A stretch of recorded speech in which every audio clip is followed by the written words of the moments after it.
Oh, you know what I love? Sports. Love sports. Sports. When it comes to Texas A&M. Where are you getting this information? Let me tell you. Welcome to TexAgs. TexAgs Live. I feel like I should be listening to the theme song from the Jeffersons. You know, we're moving on up.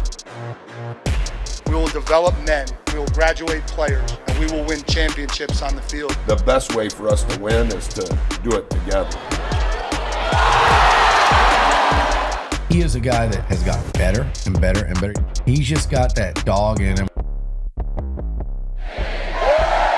It's been special. The 12th man this past week was unbelievable.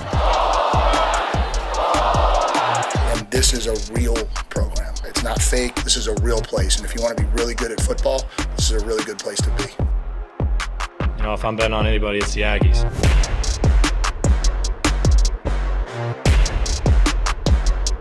So, I'm going to use my kids as an example here. All right? See if you follow me.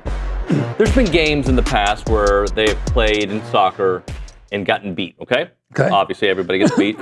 And they'll say, Dad, we just played so bad. Like, we just made all these mistakes that we normally don't make. Like, we messed it. It's on us. It's not the other team. Sometimes that's the case. What I've often told them is, actually, that team made you play that way because they sped up the game or they did this or that, right? And I wholeheartedly feel that A&M made LSU make mistakes. And the reason I'm bringing this all up is I was listening to several different podcasts, right? Like all over the place. My guy Aaron Murray, I love Aaron Murray, right? I was really disappointed in that. And by the way, part of me enjoys people not giving A&M their props. All right, there's a part of me that's like, that's okay, because I want to stay under the radar. I like staying under the radar. And unfortunately, thank you. Unfortunately, I got to take the opposite side on this. So A&M took that game from LSU. Did LSU make some absolute mistakes that were, yes. Why did they make those mistakes? Yeah, they were forced into it, or A&M made good plays. Okay. You can't just say everything that LSU did was that they just gift wrapped something to A&M. That's not the case. Okay, so let's just say it was the case. Okay, I'll take it. Okay, yeah, I don't care how I got the win. I'll take it. Then didn't A&M do the exact same thing to LSU in the first half? Right. I heard different people say, well, LSU in the first half missed 2 field goals. If they had made those 2 field goals, it would have been this and that. I said, okay, so we give you the 2 field goals, but if you're going to play that game, you have to take back the touchdown scored on a short field when Le'Veon Moss fumbled. Oh, yeah. So if you take out that touchdown, in the extra point, that's 7 points. I'll give you the 6 points on the missed field goals. And hey, I still come, but now it's a 9-point lead you had to overcome instead of a 10-point lead. Right. And look, Connor Wigman was really bad in the first half. Okay? And look, if you guys didn't make the change at quarterback, that's called coaching. That's called, checkmate. Like, we had a move that you didn't have ready for. Like, I'm sorry. Now, I do think A&M has an offensive issue that they're going to have to work out this year if they're going to reach the promised land that I want them to, right? But we'll get into that in a moment. But to take away credit from a team who, by the way, let me ask you this question, because I think T-Bob actually made it on the snaps thing. Did A&M's defense not force them to kick 48 and 49-yard field? Yes. Like, is that good defense? Right, and I think that, if I'm not mistaken, weren't those career-long attempts for Ramos? Yeah.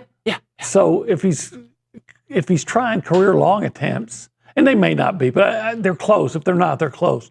But you start getting around the 50 range, 48, they start becoming the percentage of success drops. So the argument, by the way, I don't know if you remember this, before Ramos's first field goal attempt, I told you he didn't look very good in pregame. Yeah, you did say that. And I was like, there was a part of me that's like, he's going to miss this thing.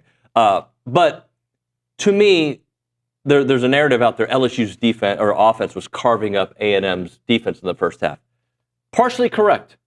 Partially because if you look at the stats, if you just look at stats, 250 yards passing in the first half by Nuss, that's fantastic, right? No turnovers, they were moving the ball. What I would say to that is there's a couple of bad tackling situations by A&M. Oh, by the way, talking about giving the game away, I think A&M gave LSU, if we're using that line of thinking, every time there was a 3rd and long, A&M made a mistake. Yeah. If they didn't make that mistake, then it'd be a different game. 3rd and 15, sure, we'll give you the first down. We'll have a dumb penalty. Sure, 3rd and 9, we'll just give up a play in the middle of the field for a touchdown, or we won't make the tackle that'll turn into a first down. Same thing. Yeah, I was really disappointed with Aaron Murray because I like him. I've been on his show a few times. I'm sure you have too. He played quarterback at Georgia, so he's not just a guy like maybe some host in Baton Rouge that just like to go off. I don't have a problem with people having a different opinion. I'm countering it. That's it. Well, I had a problem with him couching everything that LSU did was that it was just an LSU mistake and they gave the game away. No, I believe A&M went and took it. He was really diminishing the plays that that BJ Mays made, especially the second interception. He didn't jump it. And I'm like, we discussed that yesterday. He either read it or the coverage, which I think is more likely the coverage design. Yep. Baited Nussmeier into making that throw, and it was an outstanding play. Well, and I'll also say this. Was it the second interception, or maybe it was the first one, where Nuss is flushed out of the pocket? That was the first one, Rodas Johnson. And then he threw it across his body, right? Back. Yeah. Yeah. Why did he do that? Well, he had success doing it earlier in the game. But he was flushed out. Rushed out, yeah. And somebody was bearing down on him. Yes, and the game sped up on him, and then he had no other. He didn't know what to do. That's what happens when people are on you. And if you look, the guy has a history of throwing interceptions. Yes. So he's just being him. Yeah. Look, you want to take away credit from A&M for whatever reason. I don't. You know what? I don't give a. I do care. Seems that happens a lot. It does, but it probably happens to other teams. In 2020, A&M had that not big year, and then people say, "Well, yeah, but it's COVID. It's COVID year." Yeah. Like, well, what difference is that? So Alabama was a national champion that year. So it seems like whenever A&M has success, there's somebody, national media, that always wants to try to diminish it. I'm just surprised it was Aaron Murray. Well, and it's not just Murray. I know Moscona. But I'm surprised he did. Moscona, I didn't listen to it. Moscona's always going to be. Yeah. He doesn't like me because he had me on on his show after the I guess 6-7 overtime game, and he wanted me to admit that one of the pass interference calls shouldn't have been called because it was uncatchable. I'm like, that guy was making circus catches the whole game. So you're admitting that contact was involved. You're just saying the ball was uncatchable from a 6'4" guy that was making circus catches all day. So I think he was put off to that because I guess he thought I was being a homer while he was himself being a homer. Well, I like Moscona a lot, but I think certain people, and I might be in this category, by the way, their sports passion sometimes makes them unreasonable. Like, come on, dude. Well, that was certainly unreasonable. Right, like. Especially when you got a guy that played for LSU sitting right there, who actually played and knows what it is to actually go out there and play at that high level. And it's sitting right next to you saying, no, man, I'm telling you, this is what they did and this is why. And yeah, coaching is a big part of it. If you gave us a week to prepare for Marcel Reed, we'd be ready. Well, you did. Well, if you gave us a week to prepare too, an extra week, we'll know your team better too. Well, sorry, that's how it works. And if you were having trouble or if you're having success with Marcel Reed, who's to say that A&M wouldn't have brought in Connor Wigman and he wouldn't have then changed the attack the way you're and thrown on you. If they played 10 times was one of the commentary. I think he said A&M would win, or excuse me, LSU would win like 7 or 8. I forget the number. Look. They play once. They play in the last 6 years. It's 3-3, right? Actually, A&M, 3-3. The home team's always won. So A&M's now won 4 in a row at Kyle Field. Okay, so in the last 7 years, it's 4-3. Is that what we're saying? Yeah. Okay. So, you want to go your 10 times? We almost got it. Official, you want to play that game? If the official hadn't blown the call in Baton Rouge in 2021, A&M would have won that one. 100%. So, look, it doesn't matter. A&M gets the win, and now I think they're going to take on their toughest defense, and maybe the toughest defense they face all year. A defensive line that's really good. You have some doubts. I don't know if I want to call it the toughest You think Texas is the toughest defense they'll face? No, I mean, or is LSU or who? Notre Dame. Yeah. I'll say this. I think South Carolina has a really strong pass rush. Yeah. I think they have that. I'll give you that on. And they are good at, they are opportunistic. They do limit the yards passing. They are opportunistic. Yeah, is that because people are running on them? Probably, yeah. Trying to. And I would say, look at those passing teams that they're limiting. Who doesn't limit Oklahoma? You know, who doesn't limit? Who doesn't limit A&M? I'm trying to remember. Right. I'm trying to remember who else they played right off the top of my head. I'm kind of tired this morning. But anyway, I had a problem with some of the things you were referring to today. Well, by the way, if you're not ready for a backup quarterback, That's your sorry. fault. That's your fault. Eli? Like, you had to change up the dynamic of the game. And by the way, I hope A&M does this formula the rest of the year. If Marcel starts this upcoming weekend against South Carolina and things aren't going, and Connor has, if it forces the defense to change its attack and Connor's got time to throw, fine. You know what? I'm okay with figuring out how to win that game. Because figuring out how to win that game does not have to be a statement for the entire season. I know in the past it is bad to have multiple quarterbacks. But you know what? I just want to keep winning. So however you win, Jalen Henderson, come on down to the Price is Right. Whatever. Just win games. Yeah. No, I think it's good to have a quarterback. I remember Alabama winning national championship because they made a switch at quarterback. This is true. So Ohio State went all the way down to their third-string quarterback and won a national championship a few years ago. By the way, I want to get, we'll talk about it throughout the week, but one thing I do want to talk about is I don't know how sustainable winning at the level we want to win at, how sustainable it is unless you can have a passing attack, right? And I think how many passes they complete? 6 this past weekend? Was it 6 or 8? I think it was 8. Okay. Like that's not a formula typically in this modern era of college football to win at the highest level. But one thing we have seen from this team is they don't have to pass a lot in the second half because they can just beat you running the ball, right? I do think they're going to have to be able to complete some passes. I think Marcel Reed completed some passes, and there was one. In fact, probably the prettiest pass this year was the one to Noah Thomas, right? That was a beautiful pass. Was beautiful. And it was, in a way, unexpected, right? Yes. The timing of it. All right, you guys just scored a touchdown. We're just going to do, and throw it deep. Throw it 54 yards. It was perfect. Dropped it in a bucket. So I do think you cannot be so one-dimensional. But what the hell do I know? But in my mind, you're going to have some kind of passing attack. Well, I think they want balance. And typically in games that Marcel has started, there's been a reasonable amount of balance. He's thrown for about 170 to 180 yards to complement the defense. But you'd like to see that get up to 200, between 200 and 250. And maybe it will as he gets more experience. You think the people are confused? About what? We haven't said what the name of the show is, so they might think they're listening to traffic reports all around the Brazos Valley. This is not a traffic station. I think you're so well known now that as soon as they see David Nuño, they know it's, TexAgs Live. Oh, it's TexAgs Live. We're presented by another David. Oh, yeah, David Gardner Jewelers. Jim of a man. Jim of a guy. Yep. Yeah. We're in the Rollo Insurance Studio. You knew that. Yeah. It is the Go Hour presented by the warehouse at CC Creations. Yeah.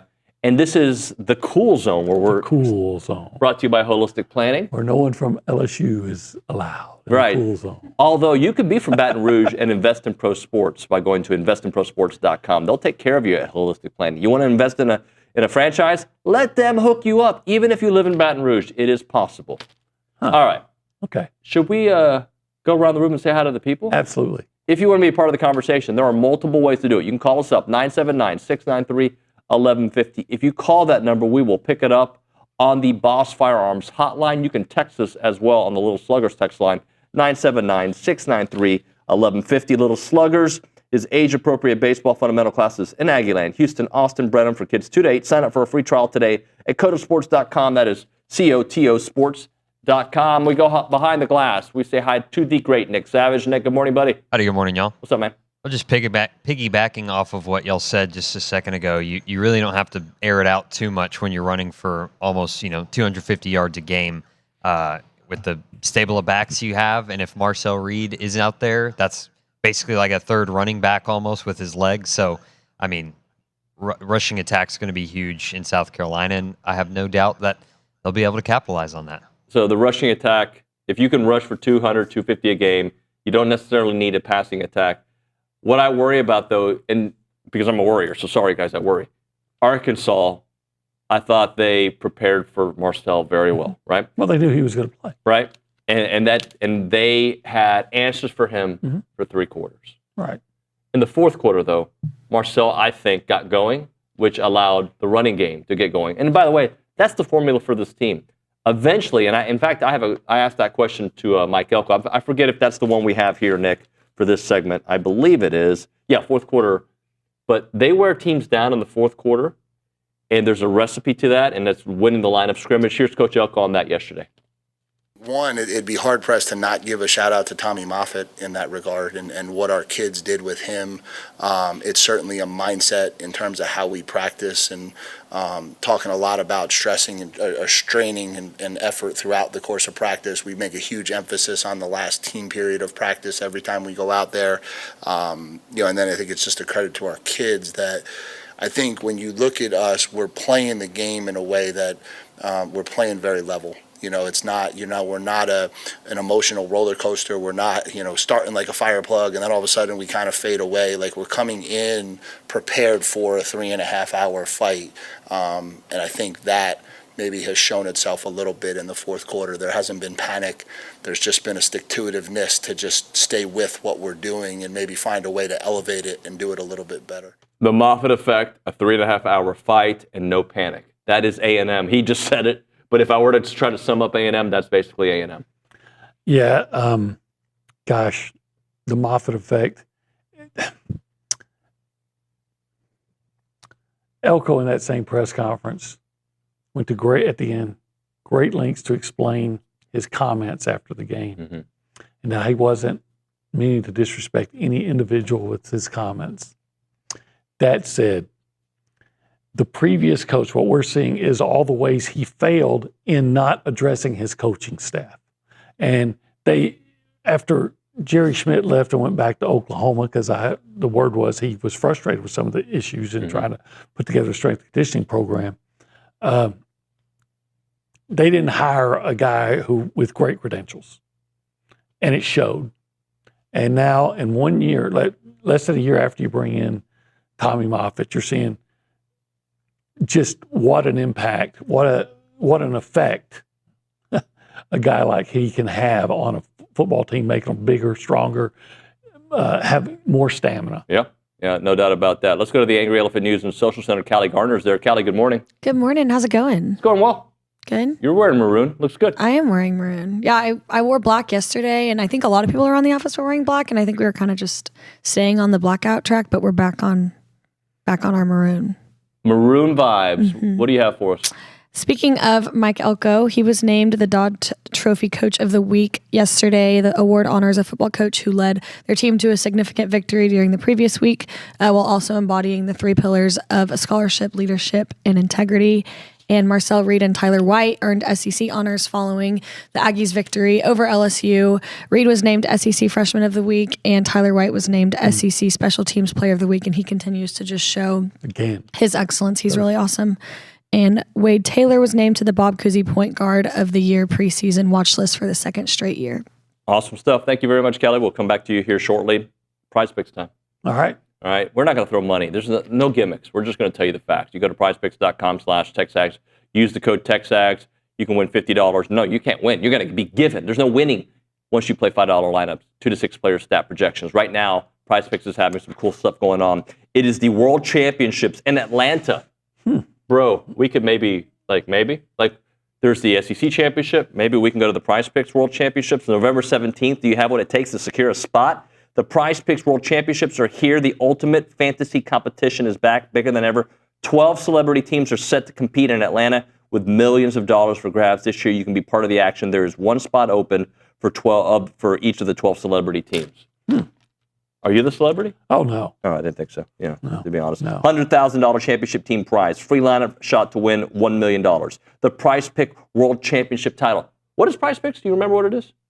What do you mean what it is? You pick set projections. Yeah. More than? Less More than? than, less than. 2 to 6 players. Easy. Easy. Put $5 down, you win. Come on, let's win. All you got to do is say, this guy's going to get more yards or more points or more than, or less. Or less than. Easy.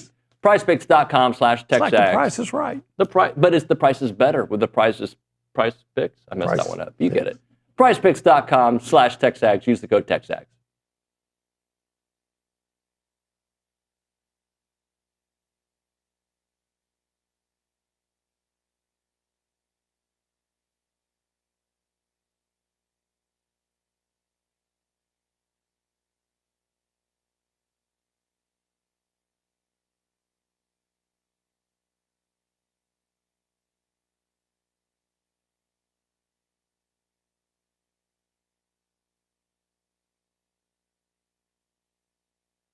What's up, TexAgs? This commercial break is brought to you by my good friends over at Aggieland Chevrolet, the official automotive sponsor of TexAgs.com and me, Billy Lucci.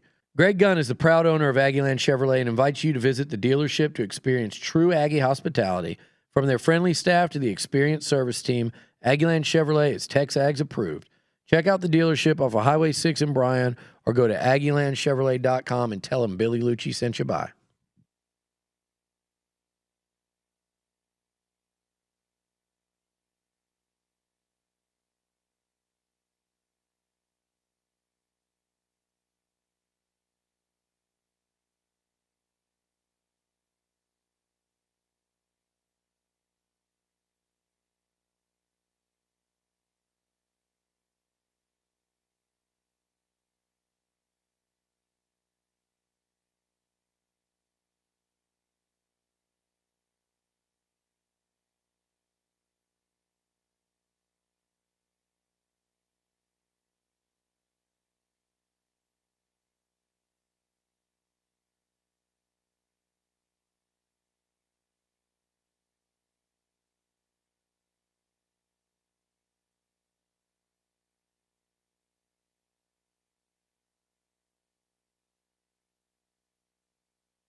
And we are back here on TexAgs Live. We're presented by David Gardner's Jewelers. We're in the Rollo Insurance Studio. It is the Go Hour, which is presented by the Warehouse at CC Creations. I am David Nuño. He's Olin Buchanan. And we go to the Boss Firearms Hotline. We got a caller, John, wants to talk a little Aggie football with us. John, welcome to TexAgs. Hi, John. Yeah, good morning, College Station. I was going to talk about the Gamecocks and about their defense. I'm looking at it this way. If they're strong on run defense and they're weak on pass defense, put in Connor. Now, if they're weak on rush defense and they're strong on pass defense, then you put in Reed because I feel like it's just run all over them. He's a better chance of getting out of the pocket. Connor's a little bit slow. Okay. Of course, Marcel he's pretty quick getting out of the pocket. If he has to, he can scramble, gone. He's gone. You got about 3 seconds, to do your reads, either pass or run. You got about on average 3 seconds, before they're coming down on you. So that's my look at it. I don't know how the coaches see it, how Coach Elko's going to look at it, but that's the way I look at it. That's who you start, either Connor or Marcel, depending if they're strong on the run. They're strong on the run. Put in Connor because they're weak on the pass, if that's the case. And vice versa, you go ahead and you put in Marcel. John, statistically, because in the game, it could play out differently. Statistically, South Carolina's number 3 in rushing defense, only allowing 101 yards per game on the season. They've given up 713 rushing yards. If we're talking pass defense, they are number 5 at 196 yards per game. So they're pretty good at both. But to my point earlier, here's some of the teams they've played: Old Dominion, Kentucky, Akron, and Oklahoma. That's more than half their schedule right there. And those are some of the worst offensive teams in the country. Yep. So your numbers get skewed. When they played LSU, LSU put up 417 yards of total offense on them. When they played Ole Miss put up 425 yards of total offense on them. I don't think A&M will put that much on them because A&M, passing-wise, hasn't proven they can. But I think A&M will be able to move the ball because I just think the numbers that that South Carolina plays are skewed by the fact that they've been, I say it's company you keep. They've played some of the most inept offensive teams in the country. Yeah. You want to do the performance of the week? Yeah. Let's do the performance of the week. I want to get approval. I just want to do. Who's the first one you want to pick? You got 2 for sure. I'll start with Marcel Reed. Okay, give me Marcel Reed. I think Marcel Reed, of course, we all know he was amazing. He comes in and it seems like he ran for more than 62 yards. I think it was 62 yards. Yep, it's because it was a short side of the field. That's why. He took advantage of that, but it wasn't just the way he ran the ball in for touchdowns. It was just the way he seemed to inspire that offense as well. And, he only completed 2 passes, but they were both really nice throws on scoring drives. Yeah, Marcel was phenomenal. The other one, we got to go defensively, right? Of course. Who would that be? I would say B.J. Mays. I would agree with you. Yeah, how could you 2 not interceptions. What a performance. 2 tackles, 2 picks, 29 return yards in the game. And really, the difference in the game was when he made that pick. Yes, the timing of everything worked out so perfect, right? You get a short field from Marcel, get some confidence on that first play. He gets that quick touchdown. But what did we see? What if he had intercepted the ball at the 40? What we saw was a team that scored every time they wanted to. What did we see that was going to tell you that LSU was going to stop them no matter where the ball was? They weren't going to. The only time they stopped them, they stopped A&M's offense one time in the second half, and that was when A&M took a knee 3 times to run out the clock. That's the only time. Hey, look, you know what? And the field goal they should have scored. There was a penalty, right? Am I remembering that correctly? There was a penalty. Didn't Le'Veon score on a touchdown, or somebody scored on a touchdown? They took it back, and we had to kick a field goal. Well, I know. Oh, the blind. There you go. Yeah, but they still scored a touchdown on that. They scored. You're right. Yeah. My bad. In fact, I think it was Marcel from 4 yards. And look, the guy that gets overshadowed, actually I thought in retrospect, was key to the game, and Callie's already mentioned him once. It's Tyler White. Oh gosh, yeah, he's on the list. When you first of all average 48 yards of 50 and 3 50-yard punts or 4 50-yard punts, but when LSU's average starting field position after a punt is their 13. Yeah, always giving them a long field. That's just one of those things that it gets overlooked, but except by coaches because it's so important. Yep. Let's go back to the Angry Elephant News and Social Center. I know people have been weighing in on the text line, on the little sluggers text line. What do you have for us, Calita? We have a text from the beginning of the show, and we were talking about LSU and their excuses and all the things. And Matt in Houston says they gave up 31.5 and they're making excuses. It's amazing. Yeah. A&M could not stop scoring. Like every time they wanted to score, they scored. Yeah, they did. I thought, what was it, 24 points in the second half? Like, it could have been 38 points in the second half. That's what it could have been. Like, they just, every time they got the ball, they marched down and scored. They did. And like I said, LSU wants to say, oh, well, we did this and we did that. We gave it away. No, A&M went and took it. By the way, I think LSU's a really good team. Like they're better than I thought they were. Those receivers are ridiculously fast. Nuss, when he has time, delivers a beautiful ball. But A&M is good at muddying the waters, giving you less time to throw. And it felt like for a half they weren't getting there. But when you go back and watch the game again, you're like, actually, they were just a step away. And then when you're a step away for a while, eventually that offensive line gets a little tired, that defensive line gets going, and they'll catch you in the fourth quarter. Let's try to get another one in, Gallie. Yeah, we got a text just now, and it says, the game had a lot of impact players, but it was truly a great team effort. Team effort it was, no doubt. Like this show, this is a collaboration, OB. Collaboration. I was talking to Richard, like, we should do something for the staff that's fun. Like something like, and I'm like, you can go to like one of those like places that kids go where you can play games and like, you know, you do the little volleyball thing. You could do that and you get little tickets. And I want that monkey. You know, like you can do that, right? No, I'd rather just break bread with everybody. Break bread? Or even meat? Break brisket? Yeah. Break ribs? Break off some ribs, baby. I can break off some ribs. See now. Yeah.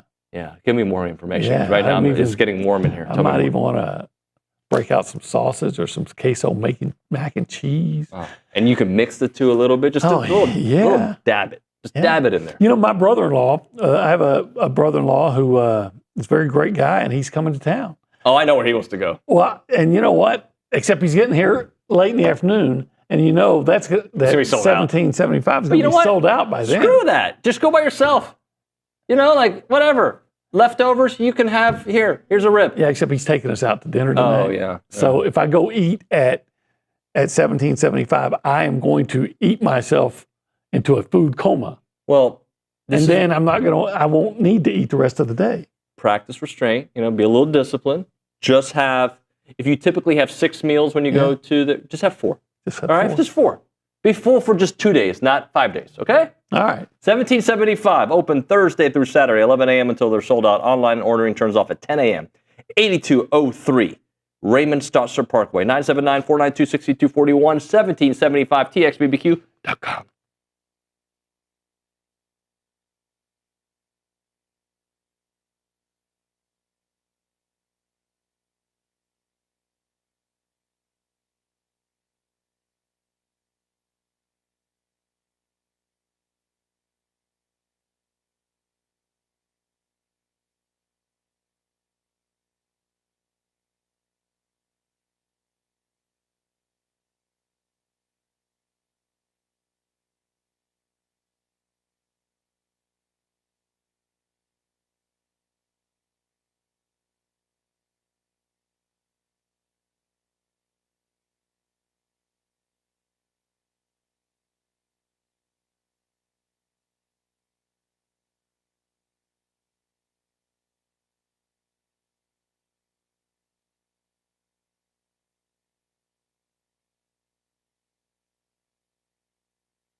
Welcome back in. We call it TexAgs Live. We're here in the Rollo Insurance Studio. The show's brought to you by David Gardner's Jewelers. It's the Go Hour presented by The Warehouse at CC Creations. He's Olin Buchanan. I'm David Nuño. We're going to go to the Boss Firearms Hotline. They provide high-quality firearms and components to their civilian and law enforcement customer base. See what they got for yourself at bossfirearms.com. And with that, Charean Williams joins us here on the program. You can catch her great work on Pro Football Talk. For some reason, it's not letting me pick her up on the show, guys. If you guys can help me get Charean on. Charean, are you there? I got you. Hey. I got you now. Good morning. How are you? Good morning. I'm doing great. What a great week and a half to be an Aggie. So I want you to take us through your thoughts on Saturday from like maybe midway through the second quarter, what you were thinking at halftime, maybe the first couple of drives of the third quarter, and then the Marcel experience.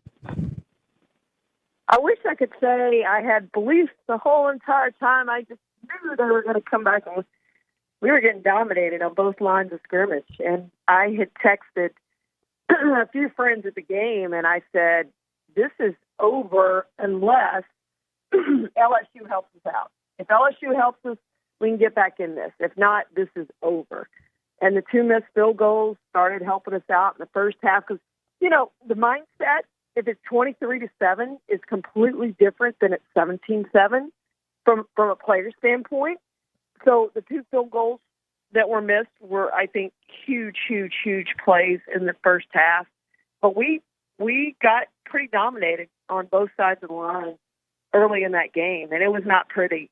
But I also did say at halftime, I said, well, we'll make halftime adjustments, and we'll be better in the second half, and that's what happened. But I don't know if people realize, as much as Connor was struggling, how big of a decision and how much guts that took for them to change quarterbacks. Even though it looks simple, and now the way it's turned out, it looks like a really easy decision. That was not an easy decision. And for him to do that and pull the trigger, basically they gave Wegman one series in the second half. I'll see what you can do. They came out throwing the ball, and they're like, you didn't have it today. Let's go to the other guy. And that's what they did, and it completely turned around. It was perfect timing because he came in right after the interception happened. But there were so many big plays in that game. But if the 2 missed field goals don't happen, I don't think A&M has a chance in that game. I'd like to point out that Damian Ramos' all-time career high or career long field goal is 48 yards. Okay. So when he was kicking those field goals, he was on the edge of his best anyway. So it's not like he missed chip shots, or that was a guy that didn't do something that he normally does, right? So it's a 50-50 proposition when he was kicking those long field goals. Yeah. Charean, well, if Nussmeier doesn't turn the ball over, and get us turned around, get the momentum turned around. Crowd was pretty quiet at that point until the first interception, and then it exploded, and that was probably the loudest it was all game. And that completely turned things around. So Nussmeier certainly the play on. The fact that they couldn't run the football was beyond huge because anytime you drop back to throw, I don't care who it is, anytime you drop back to throw 54 times, the odds are it's not going to work out in your favor. There's going to be turnovers. There's going to be sacks. There's going to be all kinds of problems. There's going to be holding calls. There's going to be probably false start, everything else that goes with that, and that's exactly what happened. They couldn't run the ball, and the fact that they couldn't run the ball led to some of those interceptions and taking some of those chances and all that. So kudos to the run defense for keeping them from running the football. Talking to Charean Williams here on TexAgs Live. Charean, one thing I don't want to happen, and it's happening, but it's like if you support Marcel Reed, you're trashing Connor. If you still believe in Connor, you're a loser. Like, look, there's something wrong with his game this season. Like the games he's had one really good game, and he has not looked like himself. But I still believe there's a part of the story that Connor can play this season. And by the way, yeah, Marcel Reed is kicking you know what. He is playing phenomenal for a redshirt freshman. But I don't think you have to trash the other if you support one or the other. Yeah, look, both quarterbacks have contributed this year. We probably wouldn't have won the Missouri game without Connor Wegman and the way he played. They both contributed. We're going to need both quarterbacks. If it was me, if I'm South Carolina, I'm expecting Reed to start, right? So you're spending most of your time on that. If I'm A&M, I'm bringing out Connor Wegman to start the game simply for that, to throw them off, because I think that's been two keys to beating Missouri, beating LSU. They prepared for the other quarterback. South Carolina is not going to have a ton of time to prepare for both. They're going to prepare for both, but they're going to have a ton of time to spend on both quarterbacks. So they're going to spend most of their time on Reed. So if it's me, I'm starting Connor Wegman and see what I can do in the passing game to start the game. And we also, here's the other thing, we don't know how Wegman is coming off the bench. We've never seen that. Is he a relief pitcher or is he just a starter? So at least if you start Connor Wegman, you have Reed. You know what Reed can do coming off the bench. He's a great relief pitcher. So you have him coming off the bench. If it was me, that's what I would do. But I would plan on playing both quarterbacks. And I would tell both quarterbacks, I'm planning on playing you both. Connor's going to start, but Reed, you got to be ready. And we know he's ready. He's always been ready. He's come in and done great things when he's come off the bench. We saw it starting last year. So that would be my plan. I would start Wegman to throw South Carolina off, and B, because let's see what he does.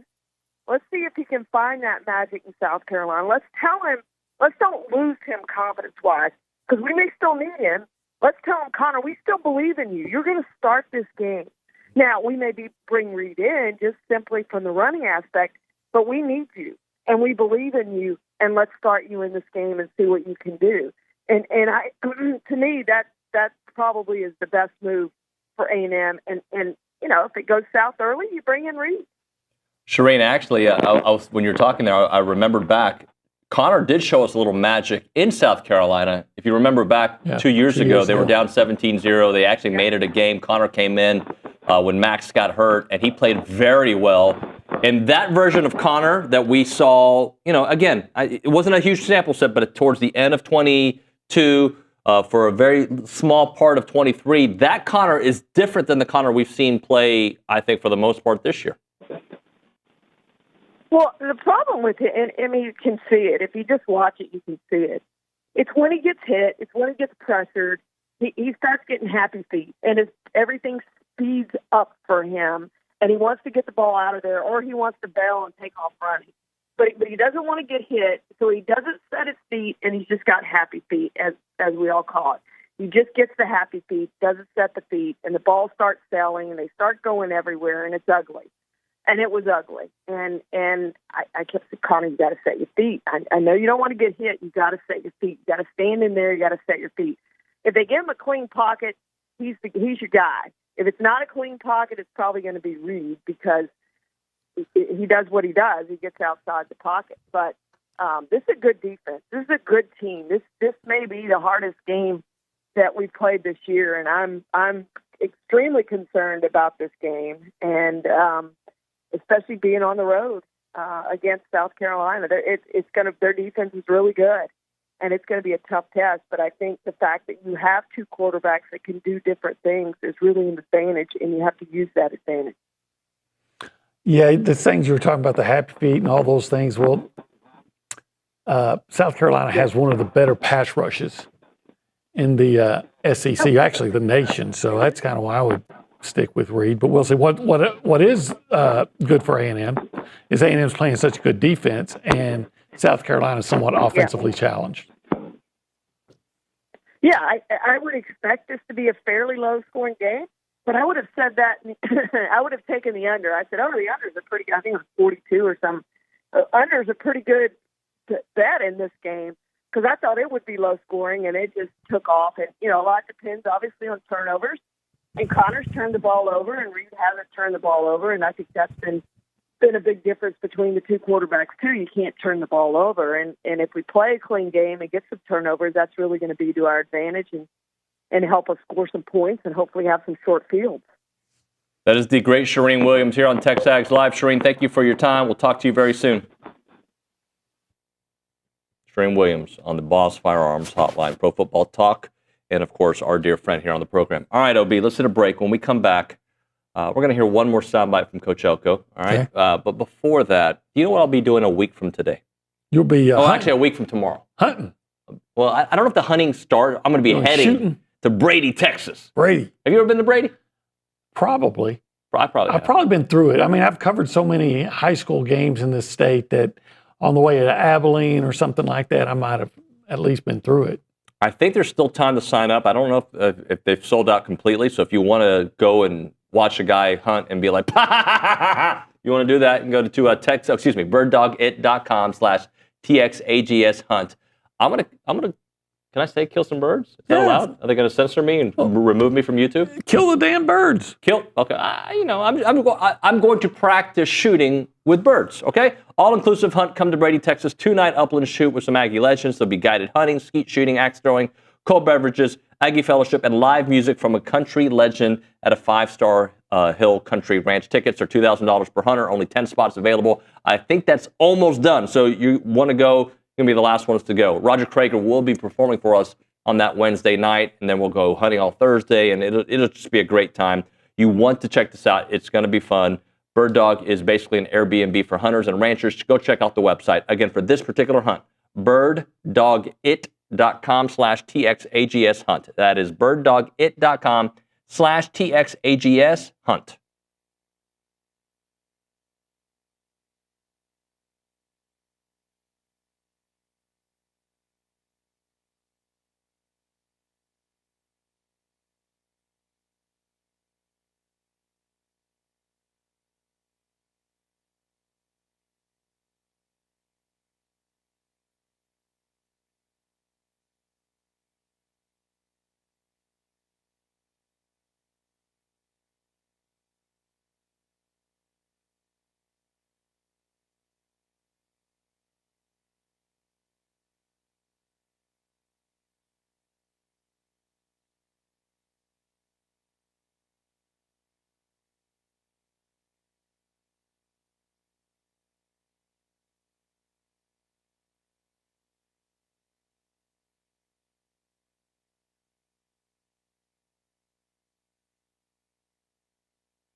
As a reminder, the final segment of the show is brought to you by Double Dave's. That's at 10:50. But right now, caller number 12, 979-693-1150. We'll hook you up with your choice of a dozen pepperoni rolls or a large one-topping pizza from Double Dave's. Serving Aggie Land since 1984. They have your favorite pizza and, of course, those world-famous pepperoni rolls reliable in-house delivery, bringing piping hot goodness straight to your door. Just click on doubledaves.com and your favorites are on their way. Let's go back to the Boss Firearms hotline because I'm an idiot. I didn't ask Charean about Aggies in the NFL. I'm like, she texted you. I was like, we got to get her back on. So Charean, my apologies. I should have asked you at the end of the last segment. So let's get into it. Well, I probably should have cut you off. That's all right. It was not a real great week for the Aggies in the NFL this week. But shout out first, honorable mention to Josh Reynolds. Shot twice a little over a week ago now, Friday a week ago. So this Friday will be 2 weeks. He's doing fine physically. He's recovering minor injuries. Mentally, he's probably going to need some time. Shot grazed in the back of the head. So pretty scary incident for him. So prayers go out to Josh Reynolds. Number 3, Christian Kirk. Again, prayers go out to Christian Kirk. He's out for the year with a broken collarbone, but he had 2 catches for 59 yards before departing, and there was a chance he was going to get traded to a contender this week. That's obviously not going to happen now, so sad for Christian. 2, Edgerrin Cooper just keeps getting better and better and better. 8 tackles, a sack, a forced fumble, a pass defense. He was all over the field for the Packers in that win over the Jaguars. Played really well. And then number 1, Devon Achane, 10 carries, 97 yards, 6 catches, 50 yards, and a touchdown. So he's back, and he's playing really well. 2 guys that both implored the beleaguered Dallas Cowboys to draft. Yes, you did. At positions they could have really used them, and, of course, that's why they suck. Yeah. Yes, they have personnel issues, and they have coaching issues, and they have all kinds of issues. Yes. Charean, let me ask you something about the Texans. I feel like they are obviously leading the South. They're good, but they're not the same team that we saw at the end of last year. There's something off. I think part of it's the offensive line. I agree with you, and they're just making so many just dumb errors. It's bad. Whether it's penalties, and it's dumb penalties. Like, holding calls, pass interference calls, you can understand some of those types of things, but the pre-snap penalties and just the dumb late hits and all those sorts of things, that's just a dumb football team. And they're just a dumb football team right now. And, there's time management issues with the coaching staff and not replaying last week. They didn't replay a play that was obviously a backward pass, so it was a lateral, so it was a fumble. The Texans recover it, and they don't review it. In the next play, the Packers hit a touchdown, a 30-yard touchdown. So they're just doing dumb things right now, and a lot of it, frankly, is that offensive line. Kenyon Green is not playing well. They spent a first-round draft pick on him, and he's not playing well at all, and they benched him for less than a series because his replacement got hurt right away, Jared Patterson. So, yeah, it always comes back to how your lines play, offensive line, defensive line, and their offensive line is just not playing good enough for them to be a good offense right now. And it's putting C.J. Stroud under a ton of pressure, and he's without his obviously favorite receiver and probably without Stephon Diggs for the rest of the year. So they are not the same team. You're exactly right. They're going to win that division easily. But are they going to do anything in the playoffs? Probably not at this point. They need to make some moves this week, I think, to try to help them get better, especially in the offensive line. Go trade for an offensive lineman and make yourself better. Charean, thank you so much for your time. We'll talk to you next week, and we will get Aggies in the NFL in the right segment. Thank you, guys. See ya. The great Charean Williams here on TexAgs Live. All right. Got about a minute and a half left, OB. Bottom line is, I think it's turning into politics on the YouTube page, okay? Okay. You are, and I don't want it to be this way. I want our people to get along. We've got Team Marcel versus Team Connor, and I don't want it to be Team Marcel versus Team Connor. I want it to be Connor's got to get right. Marcel is playing right.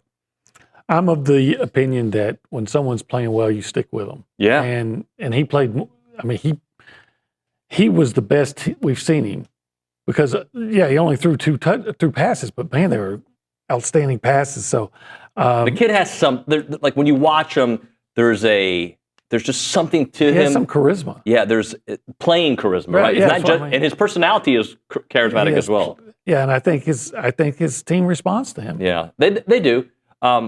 And you can feel that way about him without meaning that, like, to your point, doesn't mean that you don't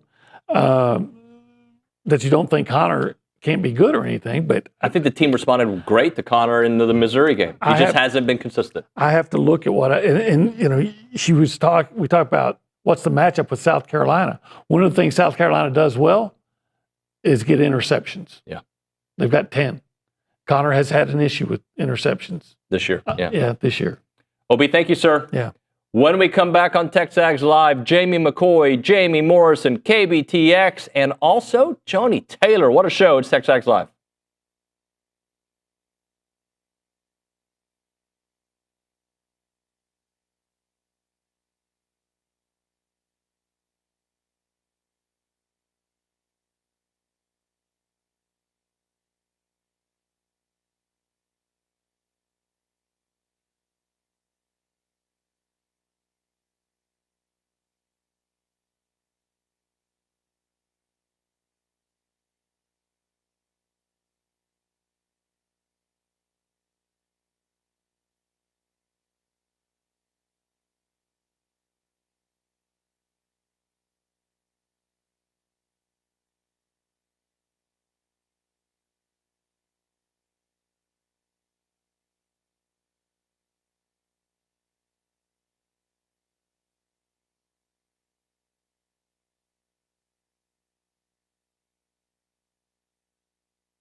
We're back here on TexAgs Live. We are presented by David Gardner's Jewelers in the Rollo Insurance Studio. Hour number 2 of the program should have Jamie McCoy on the program He will be on Zoom here in a moment. Just got a text from him, so we will chat with him on the Boss Firearms hotline. But before that, lots of discussion on the YouTube page, a lot of text coming in there on the Little Sluggers text line. We go back to the Angry Elephant News and Social Center. Callie Garner is there with some messages. Callie? Yeah, we have a text from Eddie in Austin, and he says, South Carolina has a good defense. They're third in the SEC in the rush defense, but they also haven't faced a rush offense that's in the top half of the conference. The best they have faced is Alabama, which is averaging 141 yards per game. That's a good point. Good point. Look, as we dig deeper into this game against South Carolina, I'm going to talk myself into some scary things that could happen on that defense, and I'll also find some weaknesses that I'm going to hope that A&M exploits. The bottom line is Coach Elko he got blind trust in the beginning for what he did before and what he said.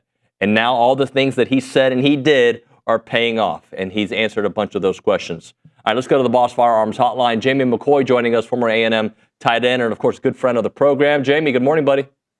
Good morning, David. Sorry about the difficulties, but glad to be here and glad to be sitting here after an Aggie win. So on Tuesday, we're still kind of looking back and then start getting closer to looking ahead. I asked Charean this. I'm going to ask you kind of the same question. I want you to take me through your thought process on Saturday as the game starts, as the game goes on, second quarter, no offense still happening. The start of the third quarter, no offense happening, and then bam, the interception, the touchdown, and then the 31 points that followed after. So just kind of take me through your mindset, what you were thinking with Connor, what you were thinking with the defense, what you were thinking with the offense. Because even the defense, I thought, struggled to get to the quarterback in that first half. Oh, yeah. I'll try not to be too long-winded, but coming into the game, I just told myself, man, Connor, I didn't know what to expect, especially him coming off of Missouri. I knew what he's capable of, but at the same time, Mississippi State wasn't just the best performance. So coming into it, I thought, Connor, come out here, do your thing, let us see what you got. And then defense, I knew that they would try to attack us downfield with the receivers, but I figured we'd be ready, and I thought that our D-line could hold their own. So coming into it, it started just as I thought it would. The pass threats that they had, we just couldn't get off the field on third down, which was kind of disappointing, but I wasn't too upset with it because they got great receivers and great athletes as well, especially Kyron Lacey. He made a lot of great grabs. But on offense, it seemed stagnant. It was, I was sitting there with Steven, and we're sitting there going over it, and it's just like, man, is Connor, does he think somebody's about to sack him? Why does he have happy feet? Why is the ball sailing? Come on, man, the throw is there. Just make the play. So it was just a lot of that. And tailing into the second quarter, to the end of the second quarter, it was just like, okay, do we need to make a change? Is something imminent? So at halftime, we're sitting there talking, and Steve is like, man, you got to do it. And I'm thinking, no, you give him another opportunity. Me personally, I would have went to him and said, hey, if you don't come out here with something, we're going to have to switch it up. We need a spark in some fashion. So we come out third quarter, and Connor's still in there. And it just was a lot of the same, not making the throw, not getting us off the field, not even just being productive, getting us first downs. And defense was doing a hell of a job. Aside from the slant that they gave up that went 70 yards or so, I thought defense did what they were supposed to do. And it was like the building was, excuse this reference, but it was like a pimple ready to pop. We just needed something that could ignite the building. And you mentioned it. BJ goes out. We finally get pressure on him because we couldn't get pressure all night. Once he rolled out and made the errant throw, BJ takes it down. And, I had my little binocular. I look down and see Marcel warming up. I'm like, I think he's coming in. And first play, he goes around the edge, scores. And going back real quick, there were a couple plays in the first half where Connor would scramble, but we'd end up getting 4 yards or so. And I'm kind of talking. I'm like, man, Marcel would have got 20 yards out of that. But to see him come in and finish the game the way he did, and then, like I said, the building was on fire. It was rocking. It was electric. It was probably the best atmosphere I had ever been in Kyle. I was there for the Alabama game in 21. And I remember watching when Terrence and them were playing and with Vaughn when they played Nebraska, and you could feel the intensity, but it was as loud as I think I've ever seen. And for all Aggies, it was one of those first times where both teams are good, both teams want this game, but we came out on top, and that's usually not the case. And you're seeing it with the recruiting stuff afterwards. It's just like for Aggies, it's like, man, we're finally getting what was what was so-called promised to us, and it's just a great feeling right now. I know there's a big decision to be made about who's going to take the reins on Saturday, but either way we go, I think these guys will figure it out, and Elko will put us in the best position. Jamie, I'm going to ask you something, and I'm going to ask Jordan later on in the show the exact same question. What do you make of analysts, former players at LSU, or just former athletes, I should just say, or former college football players that have believed that LSU gave A&M the game as opposed to A&M took the game from LSU?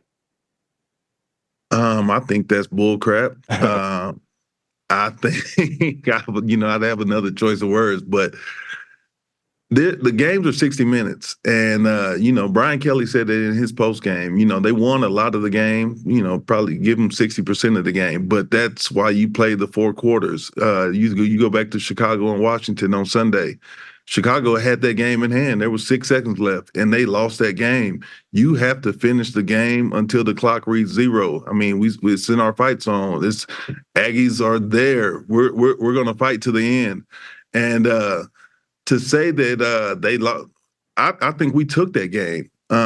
Like I said, our defense held its own. Aside from that 70-yard slant that shouldn't have went for that much, defense held their own. And what you're starting to see with A&M is they're a team on offense and defense that, one, we're going to make second-half adjustments and put our guys in a better position than however the first half was going. You could throw the first half out. Our second half, and that's what Elko's resume shows back when he was the DC at A&M. We always came out in the second half and shut stuff down. But not only that, third quarter, fourth quarter, our O-line starts wearing you down. Our D-line starts wearing your O-line down. It's like it just kind of rolls and gradually goes and progresses forward. But you're seeing it in a lot of these games, that third, fourth quarter, and it's shout out to Moffitt. Our guys just keep weathering the storm, and then we finally have a breakthrough.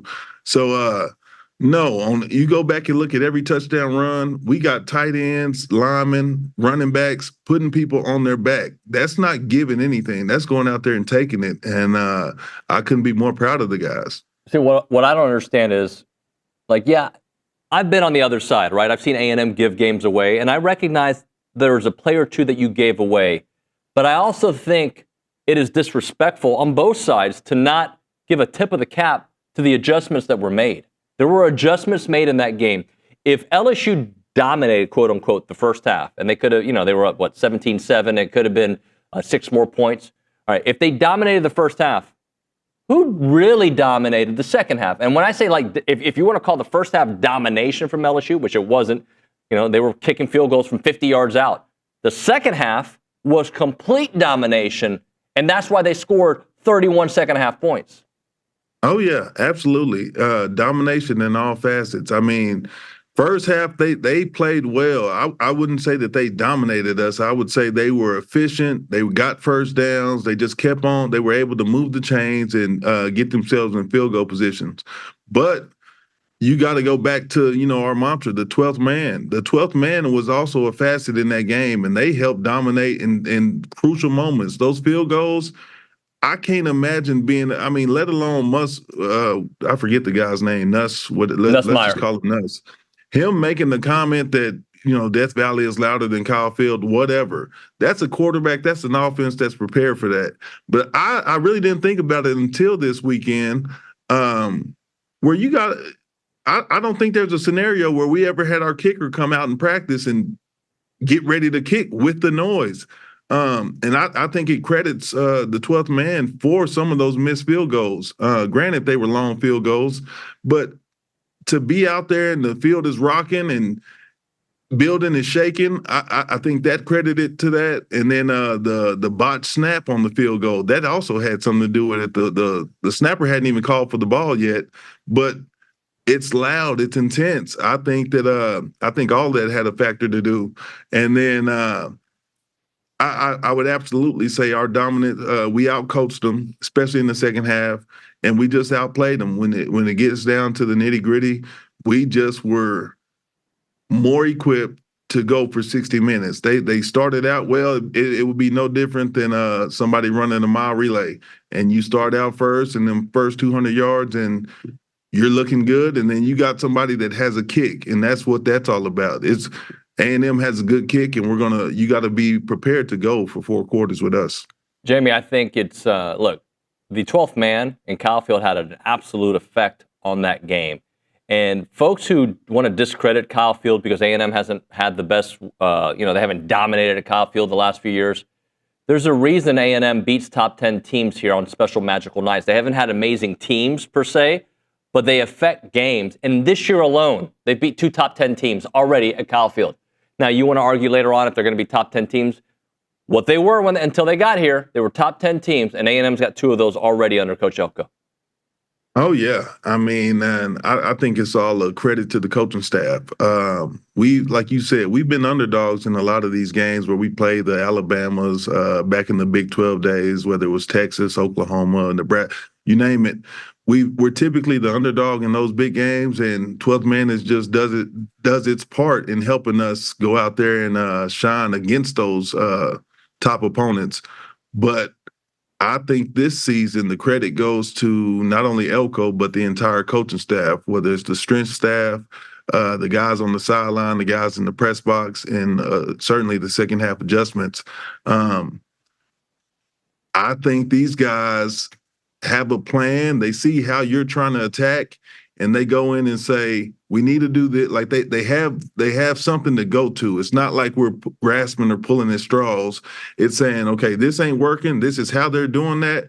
We're going to switch and we're going to go to this, and this is going to open up. I mean, they saw a lot of man coverage in the first half, and we made it look like man and disguise it. And Elko has always been a genius in that aspect. So, man, again, I hate to go back to it, but I can't be more proud of the guys. It was a great feeling leaving that stadium, knowing how the game started, how you felt. It was kind of a roller coaster of emotions. To end that game, it was just, man, they can't tell us nothing now. Can't Tell Me Nothing. Great song, by the way, Jamie. Well played. Oh, yeah.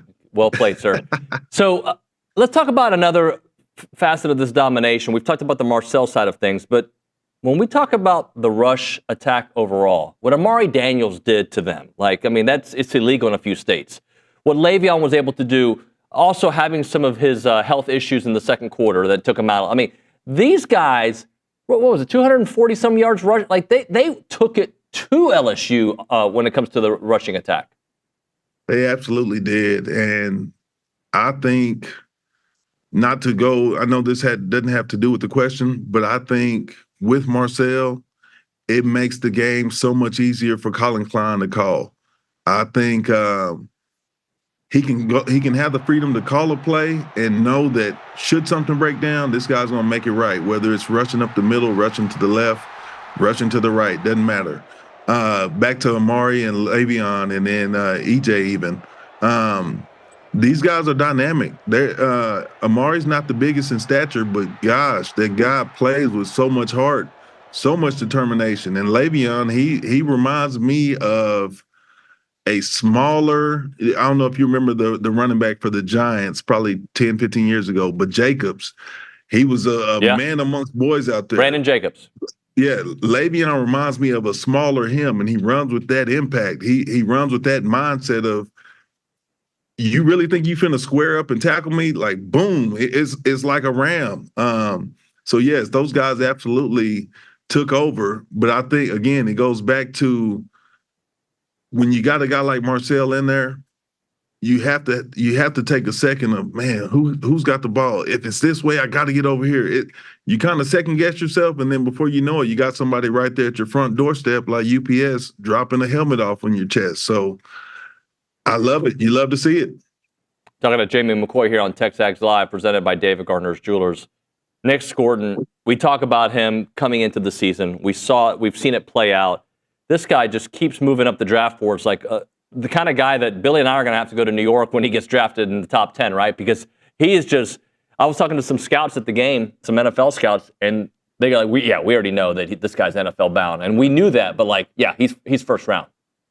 Oh, yeah, absolutely. The thing I love about Nick is whether it's NFL, college level, surely high school level, but when you're playing against another top opponent, I'm speaking on the offensive standpoint, on defense, you got a guy on the scout team reps that has that color jersey on. You know that every opponent that we go against is saying, okay, here's number 11. This is where he's going to be. This is how we're going to attack him, whether it's chipping, double teaming, whatever the case may be. What I love about Nick is not only do you know teams are preparing for you that way, he still makes the plays, no matter if it's tackles for loss. Like I said, he weathered the storm and ended up getting a sack late in this game. But you know that all the attention is getting poured on him. And shout out to guys like Regis, Howell, both Shamars. They are so effective that when he gets all the attention, it makes it to where, okay, we can't just double up on Scourton. We've got to account for all of these guys. But, man, Nick Scourton, back to the word determination, he's done something. I mean, it's not like we're new to great defensive ends, whether we got Von Miller, Myles Garrett. We've had, DeMontre Moore. We've had a lot of great defensive ends. But he stepped into that mold and made it to where what I love about it is the next defensive end that's in high school right now, or maybe in college and thinking of transferring next year, whatever the case may be, portal-wise, whatever it is, he lets it be known that even if they're game planning for you, this coaching staff knows how to scheme and find a way to still make you be able to make plays. So testament to him. I hope that he can keep it going. I hope that all of our guys can stay injury-free, whether it's O-line, D-line, but no, Nick Scourton is a great example of what it means to be an Aggie, and I love that he's part of bringing the wrecking crew back.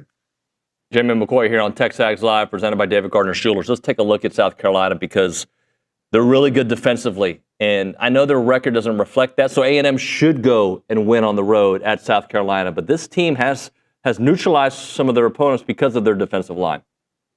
Yes, absolutely. I haven't got to watch a lot of them. I saw the game earlier this year when they played LSU, and they absolutely were robbed. It sucked for them, even with them being in a home game. They had 2 pick sixes called back for just the weakest penalties I could imagine. But, no, I know it's going to be a tough environment. I know they're going to be amped up. Again, like Elko said, now we got a target on our back, and guys they're anxious and willing and wanting to take out the top team. Oh, this undefeated SEC team is coming in here. It's a night game. Let's drink. Let's get ready. Let's be amped up.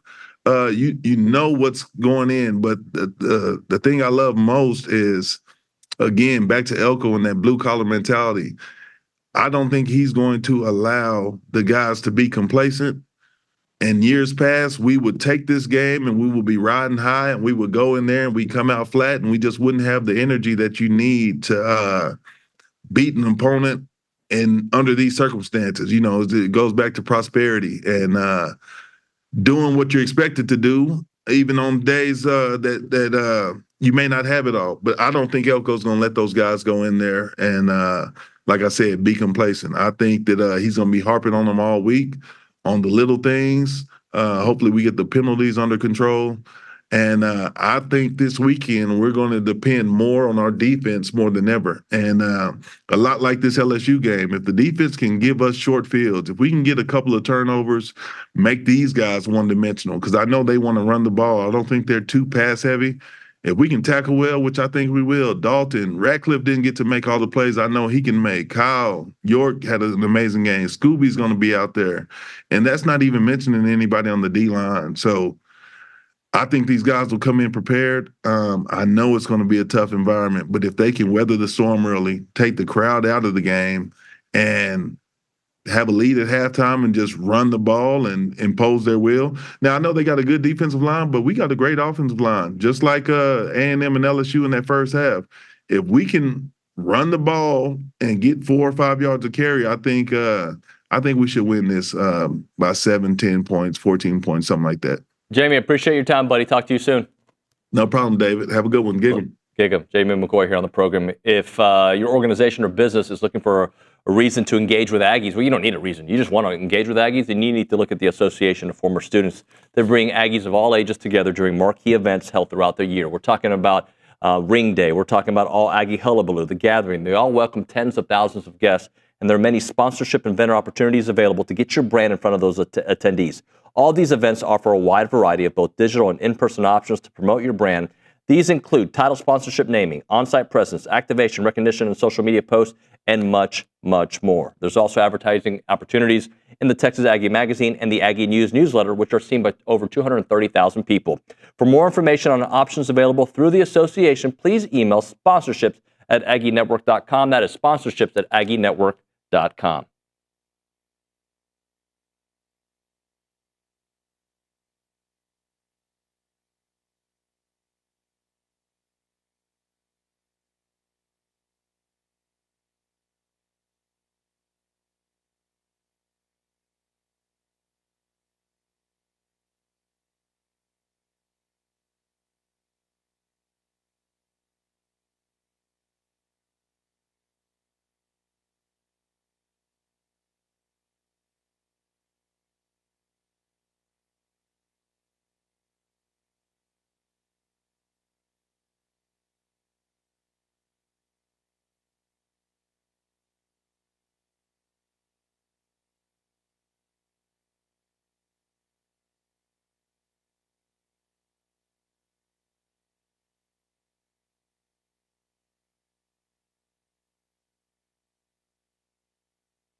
And we're back on TexAgs Live. We're presented by David Gardner's Jewelers, Rollo Insurance Studio. Hour number 2 of the program. Let's talk some Aggie volleyball. Let's do it. Jamie Morrison's in the house. Jamie, you guys have had like a year off, it feels like. Yeah. But it hasn't been that long, but it feels like it was so fun to see what happened. Was it Wednesday? I'm trying to think. Yeah. Wednesday. You don't play again until Friday? Yeah. Well, it's a long break. Your team's body probably needed it, right? Oh, for sure. And it was an awesome timing of like being halfway through the SEC slate, and then all of a sudden we get this chance to give our girls 2.5, 3 days off. And there's a lot of trust in going through that of giving them an amount of time off. But we're coming back from that now. We got practice yesterday. We get going for the rest of the week, and the SEC is a grind. I'll keep saying it. So we got 2 matches this weekend. Let's go back. I know it's been hopefully you remember Wednesday. I forgot about that. Yeah. Your phone got flooded with text messages of support. It did. Just how awesome was it? I mean, not necessarily just because of who it was against, but what that who has done over the last few years. Yeah, it was special. It was obviously it's a big deal. And for me, I'm going to keep going back to building this program. It was this kind of notch that we had of it. Like, and I talked before in the locker room, like it's not a matter of like if we're going to beat Texas, it's a matter of when, and it's tonight. And I think that's the awesome thing that happened, but it's the how. And it was just the same grittiness that we've seen from this group the entire year, and just finding different ways to win in different sets and blowing them out in the sun, grinding in the others, being down and coming back. And that's what being a great volleyball team takes. Take me through that, because initial success, Texas gets hot, you guys close hot. Yeah, the first set, I thought we should have won. Like, I got out of there, and I was a little bit frustrated myself for a couple of decisions that I made, and we came up 2 points short. And second set, I thought we kind of hung on to it at the very beginning, and like I was hanging on, and I think it was either the break or the timeout. I just said, hey, like I'm hanging on to some stuff. You guys are too. Take a breath, let it go ball. And all of a sudden, we won 25-14 or something like that. And then the third set, I think it was, if I'm remembering my order of these correctly, we struggled passing a little bit. We had some talks with the passers about trying to problem solve on that, and all of a sudden that clicked in. And then we had some players just offensively weren't great, and all of a sudden took off and did this, and all of a sudden the fourth set, we're winning pretty handily, and then they come back a little bit, and it's all flooding back to my memory banks now. They come back a little bit, and I thought that was the one time where we kind of let off a little, like, oh no, like Texas is coming back. Like we remembered where we were playing, and I can tell you, one of the best things in sports is when you go into a hostile environment and it gets quiet. Yeah. And it was there, and then that is a raucous crowd. It is a really good crowd, and all of a sudden they came to life in the fourth, and we got a little bit here, but then we dug in. And we won that fourth set. We got into the fifth, and it went back and forth. They got up by 2, and then all of a sudden we fought and clawed, and it was just, you go back and watch just these little plays on defense and making smart plays offensively, and fought and clawed our way back and tied it up, and then went back and forth, and all of a sudden had a nice block by Afena, and they hit a ball out of bounds, and here we are celebrating. Yeah. So just the way we went about it, and how much grit we showed, how much we grinded within that match, that was the thing I was most proud of. Is it fair to say huge win regardless of what happens, but it can be a bigger win with what you all do next? Yeah. And we talk about it all the time. Like, we need SEC wins. We need to put those in our pocket every single time. And it matters who they're against, but then it doesn't if you go out and lose the next one, if that makes sense. Like, we're still 1-1. If we go out and lose to Alabama, we're still 1-1. And the one that we won obviously looks impressive on a resume, and it's this thing we're here talking about. But if we want to do what it is that we think we're capable of, we need to grab as many of those as humanly possible, regardless of who they're against. Put us in our pocket, go to work the next day. And we've done a good job of that. Is it easy to keep your team's attention after a huge win, or is it harder? I think the thing I was most impressed with that week is, in order to give them those 3 days off, we had to come in right away on Thursday after all of that and practice. And one of the best practices we've had all year. And just dialed in to the point, like 99.9% of the players were there, present. Hey, we're getting better at these 5 things. Got in for an hour and a half, and were really attentive. Next day, they had weights in the morning. Same thing. Yeah. And I think that's the thing obviously I'm proud of the win, but just the way we're going about working, if we can do that every single day, that's what causes you to win championships. We had Afena in studio here recently. I think she talked to Allie, just her emergence, how she's played. Acted too. I think you're seeing it probably when she comes in an interview, but the way she's carrying herself, and just, we talk about the attitude that we're going to play with. And there was a clip on her social media that I'm probably going to show the team, is like, this is the definition now. And it wasn't like yelling in somebody's face across the net. There was a quick, like, hey, there's a presence if you knew she was there, if you were across the net, but it was quickly immediately the team of like, let's go. Right. And I just think that is a little bit of the motor that drives kind of who we are as a team. And she's a huge piece of that. So let's go back to the grind that is the SEC, because you mentioned, like, if you guys lose to Alabama, if you all lose to Alabama, then you're 1-1. That's what this conference is, though, right? Big game followed by another big game. And sure, some have brighter lights because of who the opponent is. Yep. They all do count the same. You just got to keep stacking wins on wins. No, and that's why people come to play in this conference. That's why I came to coach in this conference. I had a moment in the fourth set, looking around just at the crowd, and I'm like, this is why I came back to coaching, was to be in the arena like this, regardless of win or lose, but just to have the competitive juices flowing. And I wouldn't want to have, I don't know, 2 great matches a year, and then all of a sudden this conference slate where you're just going to win this one, you're going to win this one. It's more fun when it's a grind every single day. And when you win like that, right, it's like, what's next? Like as a competitor, it's like, yeah, we did this. Now we got to do it again, and we got to do it again, and we got to do it again. And again, you got to get into that mindset, and it's got to be, we got to do it again in practice, and then we got to do it again in practice, and then we got to go out to this match. And where our team's getting to the point where it's pretty deep right now. And my goal is that practice is the most competitive thing that we do. That we get in there, and that when we get to sixes, that's I don't know, an equal level of competition to when we play on Friday and Sunday, and we're getting to that point. How is it around town? It's awesome being here. Yeah. I was literally thinking of Mike Elko, this too. Like, it's hard to go out anymore not wearing this and have somebody be like, stop you and be like, hey, great game. And it's another reason I'm going to keep going back to this. There's reasons why I came here. You want to be in a place where people care. You want to be in a place where people care as a coach, that you have people showing up that are supporting you, that you're getting stopped when things are great, and probably when things aren't great, you get stopped too. But that's a piece of it that comes along with it. And if you're a player, you want that too. You want to be in a place where people care, where they show up as fans, where you're going to get recognized, where you're not just going out and playing this thing that you love in front of 5 people, you're doing it in front of 5,000. And that's an amazing thing, and what we look for as competitors. Isn't it great, too, because you have this vision of a place, and you choose a place, and you're like, it's going to be great. And a lot of times, places fall short of that expectation. You've been here a while now. Like, it's everything you thought and more. This place exceeds expectations by so much. And we talk a lot just in the recruiting process of, like, how do we get people to realize all of these things, that what the 12th man is. It's not just this thing that's talked about. It's this thing where the fans show up, and I get chills as I'm here, and they're loud and they're vocal, and you hear them and you feel them, and you get to know them around town, and they're a piece of your team. They don't recognize the resources that come with this. They don't recognize the feeling that comes along with this school, and that includes the traditions that are at the core of it, that you're a piece of something that for the rest of your life, it's going to be a piece of you. And again, I'm chills all over right now of, like, that is really hard to get across unless you're here and you're here for a long period of time. Last thing for you, just get us ready for Alabama. How good of a team is Alabama? They're good, and they struggled last year, and they've had all of these matches where they're taking teams to 5, and they're right there. They have 2 good wins. They're a tough game, just like everything else we're seeing in the SEC. Thank you, sir. Appreciate your time. My pleasure. Jamie Morrison here on TexAgs Live. Right now, your car wash tradition with the friendliest staff and a personal touch. Want you to know they are Aggieland's first green car wash. They recycle 100% of their water. You know them as Aggieland Express.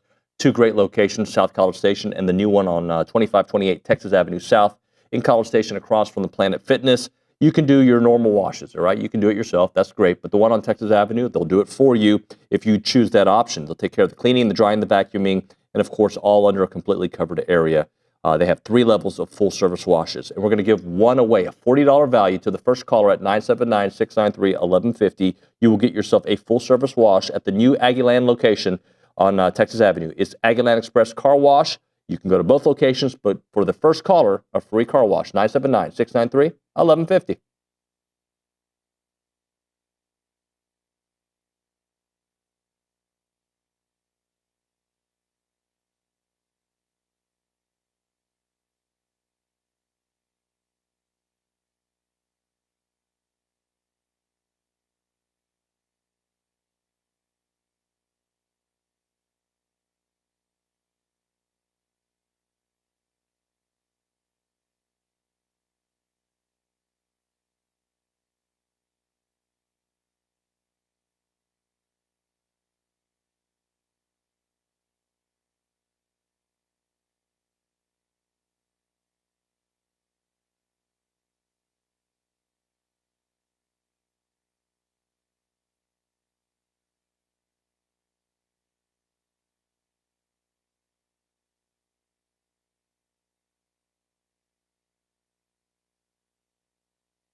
We call it TexAgs Live because that's the name of the show. We're presented by David Gardner's Jewelers in the Rollo Insurance Studios. Time for the KBTX Roundtable. Travis Brown, hello, buddy. How's it going?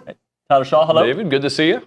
Guys, let's get into it. This game. I just want you to, and Travis, you start us off. Just your takeaways after seeing two different halves, but the second half was pure domination.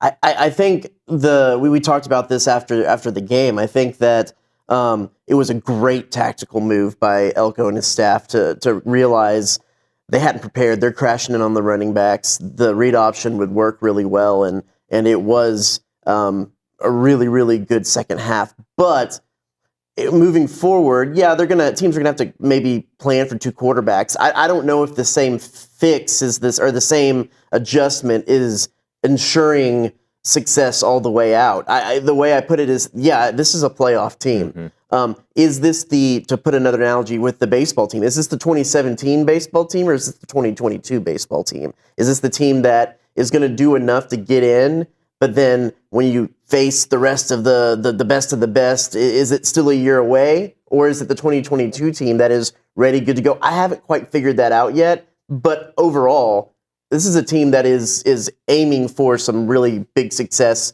past the regular season. Tyler? They keep surprising me. You know, every time I think that there are those limitations and those setbacks that's going to hold this team back, they find a way and push through. You know, and that was evident. I mean, the tactical move by Elko, I mean, that was obviously the difference of the game.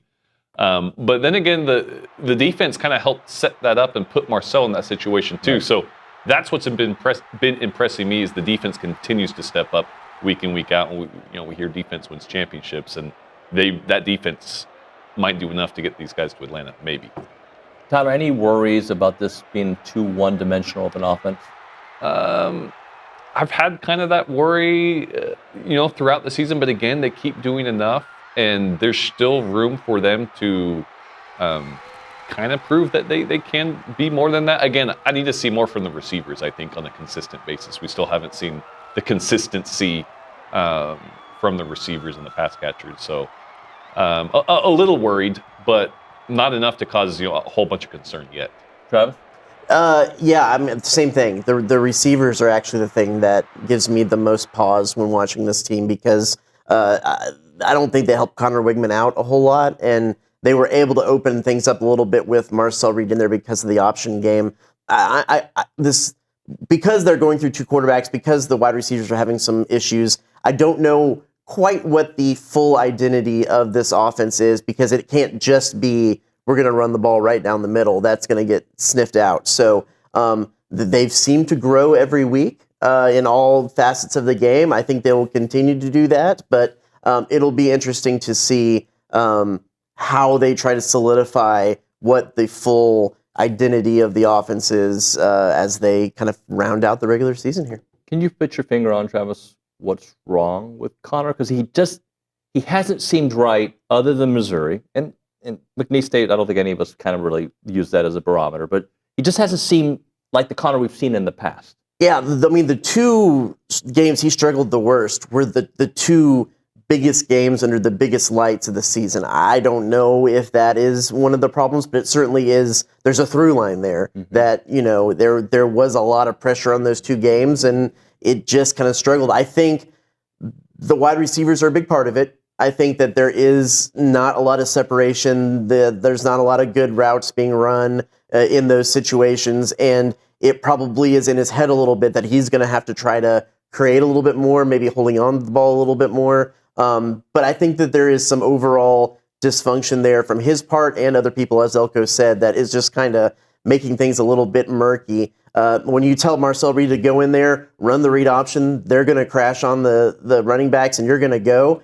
That's an easy piece of cake, and they were able to be really successful on it. But yeah, there's something, a combination of all of that just isn't clicking right on the offense. It's probably part of the defenses that you see. It was Notre Dame and LSU were kind of the two that stick out. And again, those might be two of the better defenses they've seen. Mississippi State, he wasn't great at either, though. No, he wasn't. And that's bad defense. You're right.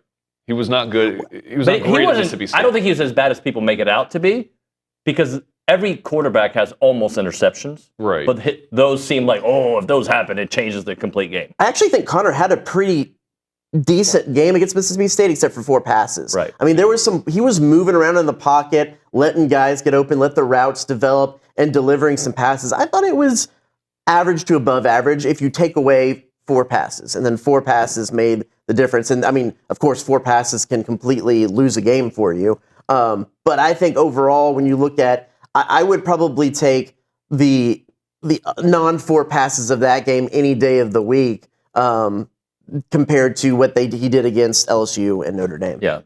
And again, and Elko said, he felt sped up. Wigman was sped up and maybe under a little bit too much pressure. The nice thing, though, is knowing you have the 2 quarterbacks. If he struggles again, you have Marcel to plug in. Or if you go with Marcel and Marcel struggles, maybe we haven't seen Connor kind of come off the bench in that role this season. I don't know if that changes things. So South Carolina worries me, really for both quarterbacks, just because of that defensive front, right? Like Connor, if he gets happy feet with a good defensive line, well, then that could be happening. Right. But they're really good at stopping the run too. How do you kind of caddy? Tyler, you start us off the South Carolina defense overall. Yeah, I mean that's a tough one. I don't know if I have a solution for that. I think a lot of it's going to be finding, and I think this is where Colin Klein comes into play, finding unique ways to get different people the ball, and I think a lot of those screen passes and just getting the ball into multiple people's hands early and trying to establish a run game. I know they're good at stopping the run game, but if you can find those different unique areas, get Amari Daniels going a little bit. Obviously, Le'Veon Moss is your main guy you want to get going, but getting different guys involved. I think this is a great game for the RPO game because you're going to let them play. You're going to let them try to show their hand first, whether it's crashing in the running back, crashing in on if Marcel plays or Connor plays, crashing in on him. If they're going to try to put more guys out and defend the pass and open up the box a little bit. I think this is a great game against a good defense to let them tip their hand first and then exploit where they leave things open. I think that should be a big part of the game plan, and I think it probably plays a little bit into Marcel's strengths more. And I don't know if I don't have the answer to which is the better quarterback or the better quarterback for the overall season. But I think in this game, and that probably is the way they're going to look at it, I think Marcel might be a little bit of the better option. Marcel showed his ability to throw the ball, too. He had those 2 passes, but they were great. So if you do get a little bit of a running game going, that's going to open up, some of these guys on the outside, and he's going to be able to hit those passes. Gentlemen, thank you so much for your time. Appreciate you. When we come back on TexAgs Live, Joni Taylor will join us here to talk a little bit about Aggie women's basketball. Right now, FBS Appliance and their team of experts are here to help you with the appliances that make your house a home. They carry all the top brands to make your life easier and appliances that fit any budget. They've been taking care of Texas since 1988. They've got 8 showrooms across Texas, but they've got one right across the street, really on Welborn, right down the road here in College Station. You can find them online at factorybuilderstores.com. That website, again, is factorybuilderstores.com. It is FBS.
We're back here on TexAgs Live. We're presented by David Gardner's Jewelers. We're in the Rollo Insurance Studio. Let's go to the Boss Firearms Hotline. We're joined by Joni Taylor to talk a little Aggie women's basketball. Joni, good morning. How are you?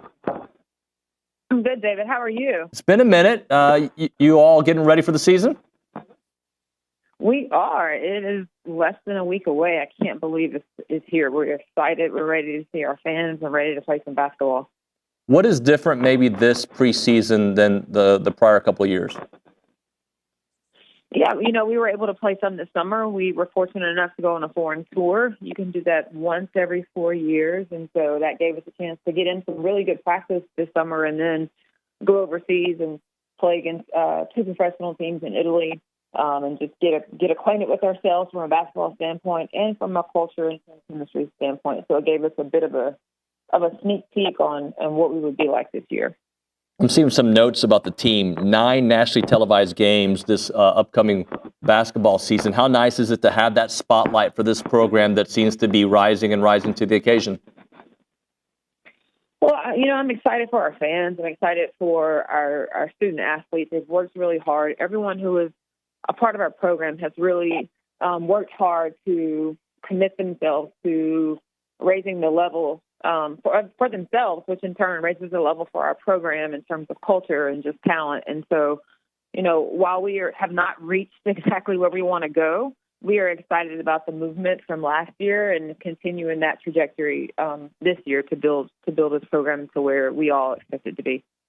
I was talking to Jamie Morrison, and obviously volleyball's having such a great season, and they're expecting to get. And you look at that group of coaches that all kind of came in right around the same time. You all, I don't want to call it a competition. You're rooting for each other, but I believe that all of you are setting a tone for the next sport to do the same thing and beyond. Well, there's great camaraderie between all of us. I mean, I talk to Jamie all the time. Trish Ford is part of that group. Obviously, Mike Elko now is part of that group. Baseball. So we are fortunate that we have really elite head coaches. Buzz is somebody who I lean on all the time just because of how great he is in so many areas. And so we're just fortunate to have a group of coaches who share information, who believe in each other, and who are willing participants in everybody's, success and wanting everybody to do well. Aisha Coulibaly selected to the 2024 Coaches All SEC preseason team. I don't want to say expectations, but just talk about the player that she is and has become. What I think a lot of people missed about her last year is that not only was she our leading scorer, but she did it and changed positions. She was the forward. She played the 4 spot at Auburn. And, just in our conversations in the recruiting process with her, David, she talked about, her concern of playing in the post and, at the professional level because of her size, knowing that she would probably be a guard and that she didn't feel like she was ready to do that. And so we made a commitment to her that we would work on her guard skills and play her at the guard position. And so, for her to come into a new program, learn a new system, have new coaches, but also do that while changing positions and still be more efficient. Her numbers are off the charts in all those areas and be our leading scorer. I think it speaks volumes to just who she is, her work ethic, her talent level, obviously. And she's picked up right where she left off. She's shooting the ball well. She's healthy. Just really excited about all the areas that she can impact the game. Joni, can you educate the audience on maybe some of the newer players that maybe they don't know that much about, transfers, and also you have a very talented freshman joining the team as well? Yeah, absolutely. So we have 2 players that came to us from the transfer portal. Janae Kent from Chicago, Illinois originally, was at LSU last year as a freshman and transferred over to us. She's a tall guard. Our guards are so big this year, we love big guards, so I'm really excited to see that. She's someone who can rebound. She can post you up. She gets to the rim. Her mid-range game is really good. And then she's a two-way player because she can defend at a pretty high level.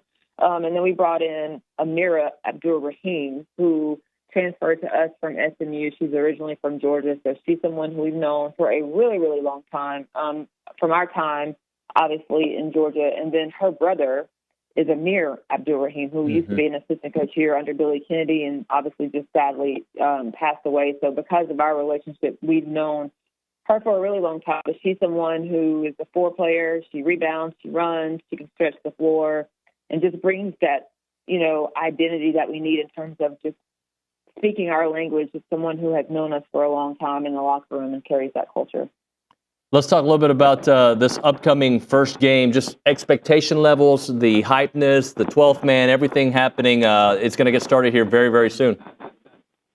Very soon. I don't want to leave out Talia Parker. She is our talented freshman that's coming in. She's been injured a little bit, nothing season ending, but is behind and excited to get her back on the floor. She's another tall guard. She's a 3-level scorer. Our first game is Monday against Corpus Christi, and they're a team that made it to the tournament last year, so they're super talented. We're excited to get started. They'll be a really good first test for us. How important is it, though, for you all to hit the ground running? You know, and I'm not necessarily talking about the results. Those will come with the process, but just to make sure day one you're playing A&M style of basketball.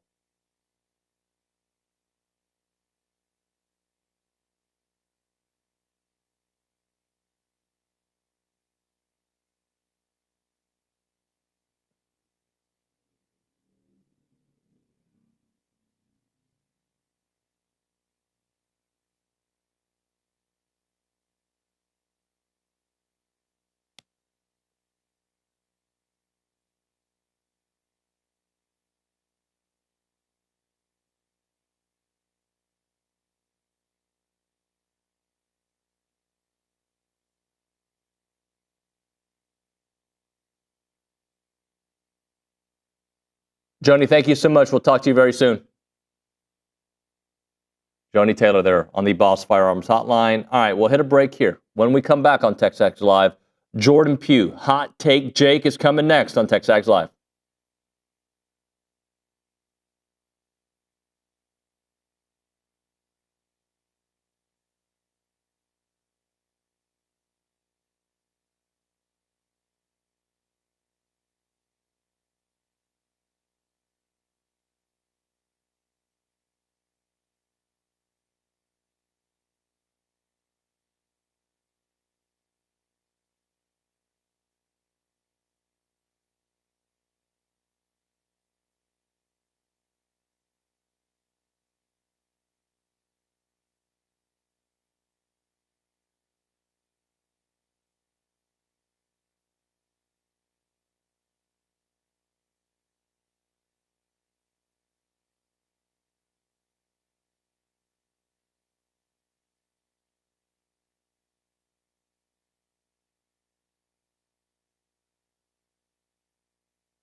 Welcome back into TexAgs Live. We're presented by David Gardner's Jewelers and Tudor, an iconic partnership forged at the sea continues. Stay tuned to discover Tudor's latest product launch on October 30th, 1 o'clock.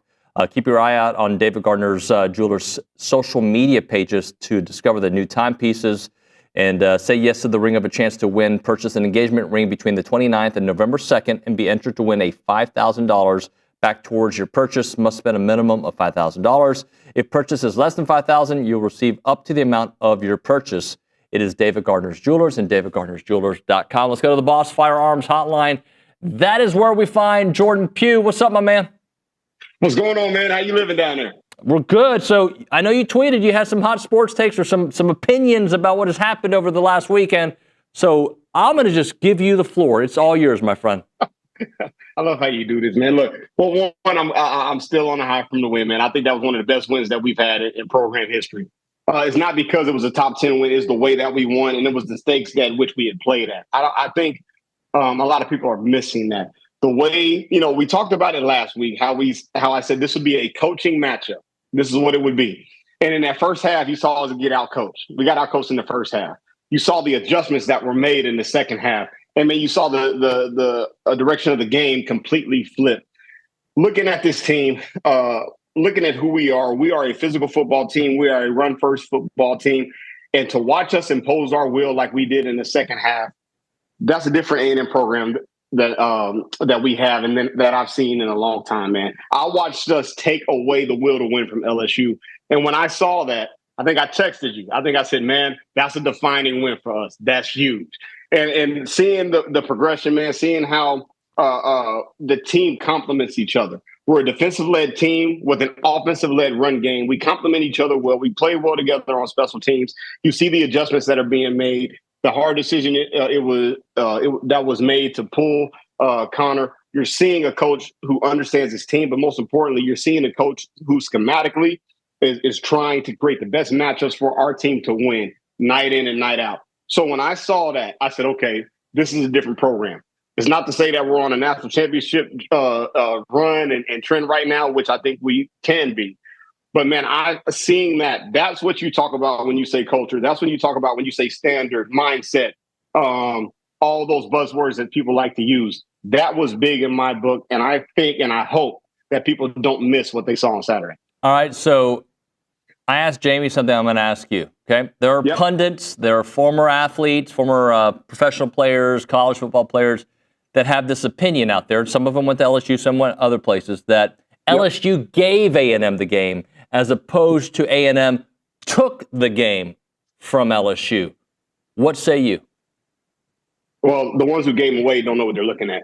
A&M took that. When we made that switch with Marcel at quarterback, that was the catalyst that we needed, and it sparked everything. You saw the team play with life, with hope, with energy, full speed, passion. Man, that was the cog that we needed in order to beat that team. Here's how we took it. LSU did not know how to adjust defensively when Marcel came into the game. Then offensively, you started to see an offense that pressed. Another reason why we took the game, LSU I don't even think they had 30 yards rushing, if I'm saying that correctly. Yep. We stifled their run game the entire time. You limit them to pass-only type of offense. You made them very one-dimensional. You made them very predictable. And now you make Garrett Nussmeier press. Momentum started to swing. We took that from them. So anybody who says that, I mean, I get it. They probably had LSU. They probably saw what LSU was capable of. But we took that game from them because we took what they wanted to do and what they did best away from them as well. And so that's why I say, man, we won that game. We won that game handily in the second half because we were more physical than them, and we created more plays than them from the defensive side and offensive side. That's why we won that game. Jordan, I also think that A&M's defense did enough to make it a respectable score at the half because, they missed a couple of field goals. Those field goals were 48 yards long. Like, those are not – it's not like they, moved the ball to the 8-yard line. These were midfield. Like, come on. Like, they missed a couple of long field goals from a guy whose his long heading into that game was 48 yards. Well, defensively, I mean, like you said it best, 17-7 at halftime. They kept us in the game and they kept it within reach. I know one of the things that people have been talking about is, we're not really going to get a lot of sacks and pressures. We limited LSU to 24 rushing yards. Our D-line did their job, and then you saw them take over later on at the end of the game. Listen, our defense, like we said all year, they've been the team. They've held the team on their back. They have created the opportunities for the offense, especially when we've been stagnant in moments. They've been the best part and the best unit of this team. You always want to give your offense the ball as many times as possible because you always want to make the game manageable and allow them to fight their way back. And that's what our defense did this past weekend. That's why, to me, it was a full team effort. It took a half in order for us to get our stuff together on offense.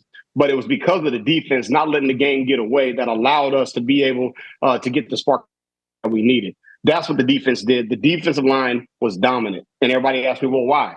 When you have 24 rushing yards, you did your job on defense. Everything is not based off sacks. Everything is not based off pressures.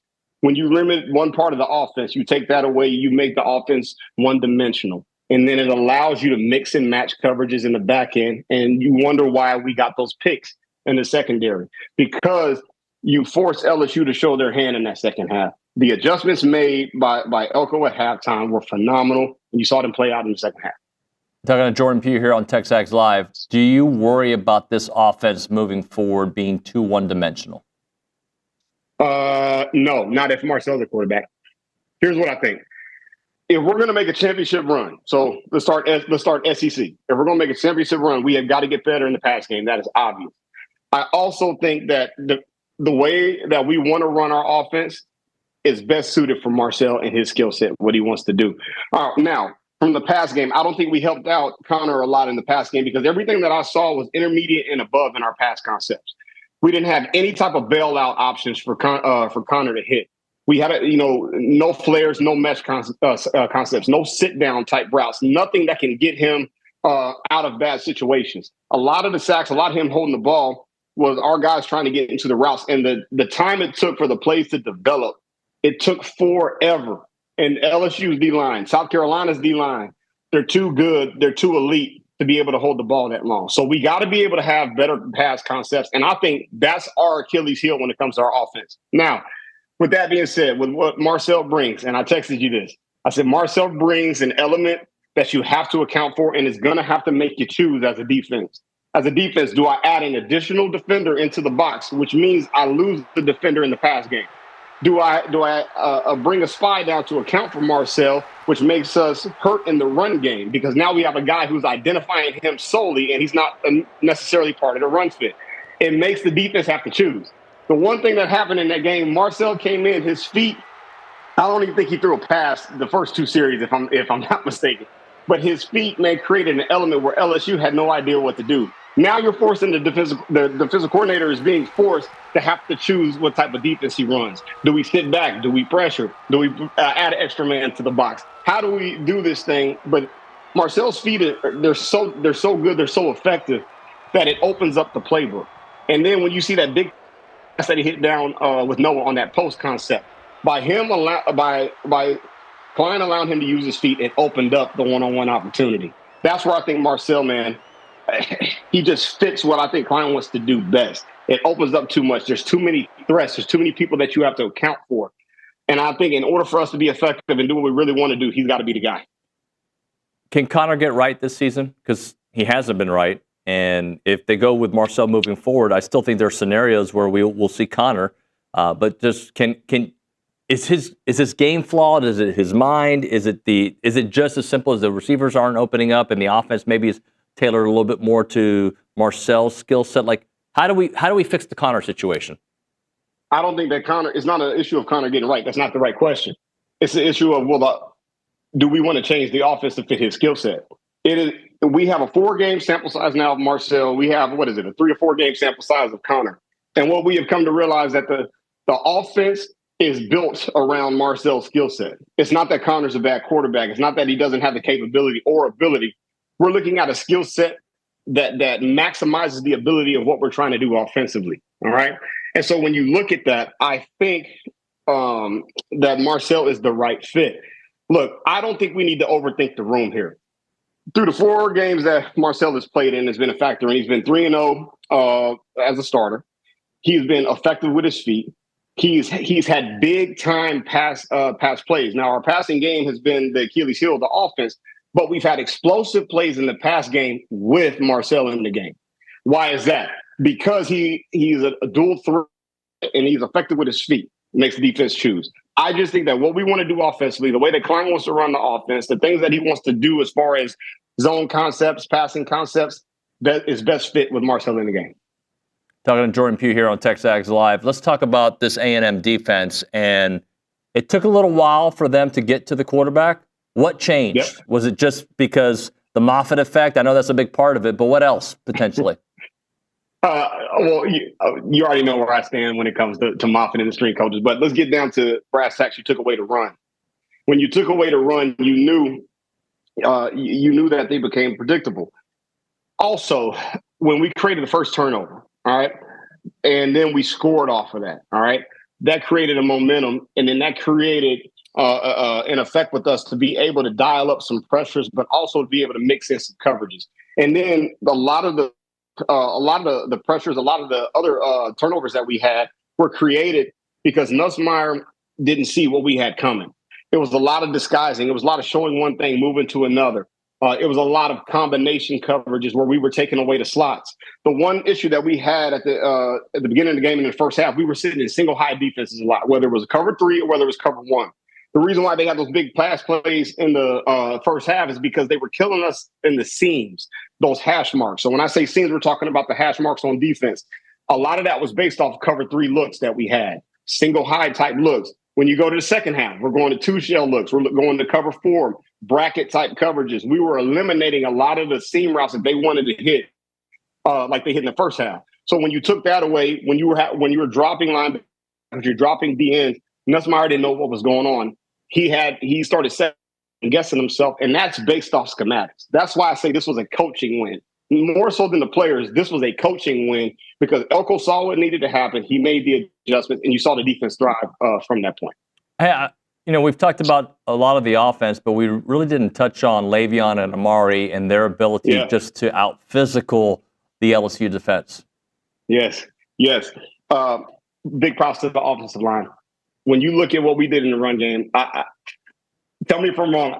I want to say I texted you this, but I swear we didn't throw a pass in the first 2 series that Marcel was in the game. I'm pretty sure you're right. I'm looking at it. I'm like, we are literally running down their throat. That's a testament to the offensive line. That's literally me saying that I'm better than you. That's me saying that I'm going to dominate you, and I'm physically going to put my will, and I'm going to take the life and hope out of your soul. That's what I'm going to do. And that's what our offensive line did. We've been saying this each and every week. We have been trending, and we've been trying to find our identity. And we are a run-first football team. But each and every week, we have started to put teams away based off the run game. And every single win that we've had, at the end of it, our run game has shined the best. And that is a test to Moffitt in the strength room. But most importantly, that's a test to our toughness and our physicality from our head coach, being able to put people away. That's the most exciting thing to see. One of the things that we talked about before was, can we finish?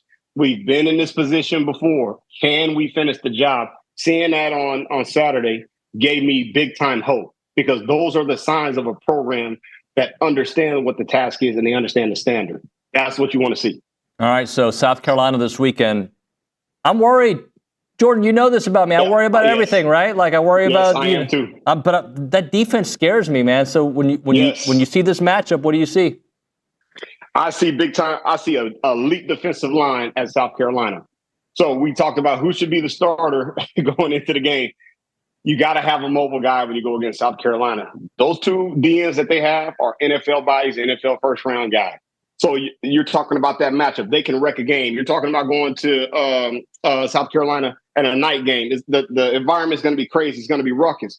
But I think, once again, it comes down to matchups. And I think if Marcel starts, we create matchups within the front 7, man, that will win. Also, defensively, they offensively, they're good, but they're not dynamic anywhere. And I think our defensive line, once again, takes over a game and starts dominating. We create plays. We create turnovers from that end. But I don't want to call this a trap, because I think that Elko has this team wired the right way. But this season, on any given Saturday, it could be one of those deals. And I think that South Carolina is equipped with the manpower to be able to do it. this is one of those tricky type games, man, because you're coming off an emotional high. Will we create the matchups, and will we have the right personnel in the game to take advantage of what they do defensively? That's going to be the question. And it's so hard to win there, too, right? South Carolina at night, like, people don't give it the respect it deserves. That's a hard place to play. Yeah. It's one of the most underrated environments. They always have top-tier talent. It's just, man, this SEC thing is a beast. And you know that when you're playing against top-level guys each and every week, NFL guys each and every week, you got to bring your best. That's why each week is separate. Each week is its own season. And I think Elko has got the guys to understand and focus on that. I just think you're seeing a different mindset. I was texting you a lot during the game. And I think that drive was at the start of the fourth quarter, or maybe I texted you where I said, this is the game-defining drive right here. If we drive down this field and we score, this tells me everything I need to know. It's the mindset. And I think Elko talks about it a lot, the strain. He always says the key word, his key word is strain. It's being able to strain to finish. And I think that we have that DNA now. I think we understand what it is now because we were forced to be put in that situation in order to strain. I think we learned from the Notre Dame game. We've been able to put it together through Arkansas, through Bowling Green, through adverse situations, and you're seeing it take over, man. Who you are late in games is who you train to be. And I think that, man, we have trained that in the offseason through Moffitt, and now you're seeing it take place during the games, especially in the fourth quarter. Jordan, it really is possible. Like, we've always talked about it in theory, but it is possible for this team to play in Atlanta and be a playoff team. It's there. Now, I'm not taking South Carolina, Auburn, or Texas for granted. And I'm bringing up only the SEC games, right? I'm not taking those teams for granted, right? I am worried about going on the road in the SEC no matter where you go. Auburn's going to be hard. South Carolina, I guess my point is you are in position in November, which is what I asked for, be in the conversation. They're not only in the conversation, they're in the freaking driver's seat, man. Well, Aggies all over the world, stop being so paranoid when you ask for this opportunity. Okay? What did we say at the beginning of the year? Expectations. Well, it's a privilege to have expectations. So why are we surprised when we're here? Right? The only thing that we have to do now is we have to finish the job. That's the key. How do you get 18 to 22-year-olds to stay focused for 4 more weeks? We'll count it 5 when we say the SEC championship and finish the job. I'm not surprised because we've said this before. A&M is a ticking time bomb. A&M has all the resources in the world. It's never been a player issue. It's never been a talent acquisition issue. It's can we get the right chef in here to make the right meal? And now what you're seeing is evidence of that. Now it comes down to coaching. Yes, it does. Coaching very much so matters. But now, can the players handle the moment? You can't coach that. I don't care what anybody says. There's nothing you can do to coach that. They have got to be able to understand where they are. They got to be able to understand and take advantage of the moment. But can they handle it? Because now, instead of applying the pressure is applied now by the other teams. You are now the hunted. And so can we flip the switch and can we continue to have that killer mindset and finish games off? That's where we are. Elko and the coaches have done their job up to this point. They have to continue to do their job. Now the leadership of the team takes place and comes forward now. That's what's made Alabama different. That's what has made Georgia different. The players have now said it's go time now. They always say you remember November? Well, here it is. Everything that you've asked for, everything that you worked for, everything that you sweated for, everything that you've done in the offseason is placed in front of you. Get the job done. It is what it is. That's the expectation. And that's what we as Aggies got to look forward to, man. Enjoy it. Love it. But understand it ain't finished yet. Jordan, appreciate you, sir. Thank you so much, buddy. All right, let's do it. All right, man. Jordan Pugh there on the Boss Firearms Hotline. We'll come back with Charlie Min, talk about the 13th Man documentary that he made. It's going to be the 25th anniversary of the bonfire collapse here this month, so we'll talk a little bit about all that. Right now, we're talking Heritage Films. Chance McClain is the guy who makes that, he's the founder of the company, as I try to eat my words. He's awesome. He's a dear friend, but beyond being a dear friend, he is great at everything he does. He's artistic, he's a storyteller, he's funny, he's charming, he's got it all, right? And that's what you want from a movie director, and he can do your life story on camera, right? He is a documentary maker for normal people who have normal jobs, who have normal stories. You're like, why would I want a documentary done about me or my grandfather or my dad? Because it's awesome. That's A. B, it's something you can pass on to the next generation and the next generation. And C, we all have a story. We all have an interesting point of view and a point of our life that needs to be told. And Chance will do that in a 2-hour documentary-style film that Aggies around the world are taking advantage of this. That's his number one clients are Aggies. And a big reason for that is we love our story. We love our history. Check out his website, yourheritagefilm.com, yourheritagefilm.com, 713-893-8341. That is Heritage Films, 713-893-8341, yourheritagefilm.com.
All right, we're back here on TexAgs Live. We're presented by David Gardner's Jewelers, Rollo Insurance Studio. So the re-release of The 13th Man is coming out very soon here. Charlie Min, who's a filmmaker, documentary maker, he's been on the show many, many times, is here in studio. Surprised me. In my mind, I thought you were going to be on Zoom.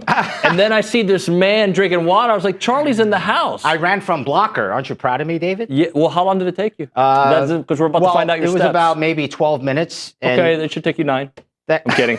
Thanks to the friendly A&M students, they were telling me, go that way, go that way. Yeah. So I used TexAgs. I used Kyle Field as the landmark, of course. Mm-hmm. And then you got to ask, where's George Bush? Right. So they said it's all the way down there, and I ran. And part of my trip, I actually took my shirt off. Oh no! Because I didn't want to be sweating like crazy up here with you. So well, hey, no, it's HD camera, so don't worry about it. They see it, but no big deal. Let's get into the story. Yeah. First off, before we get to the 13th Man, how did you get into making documentaries?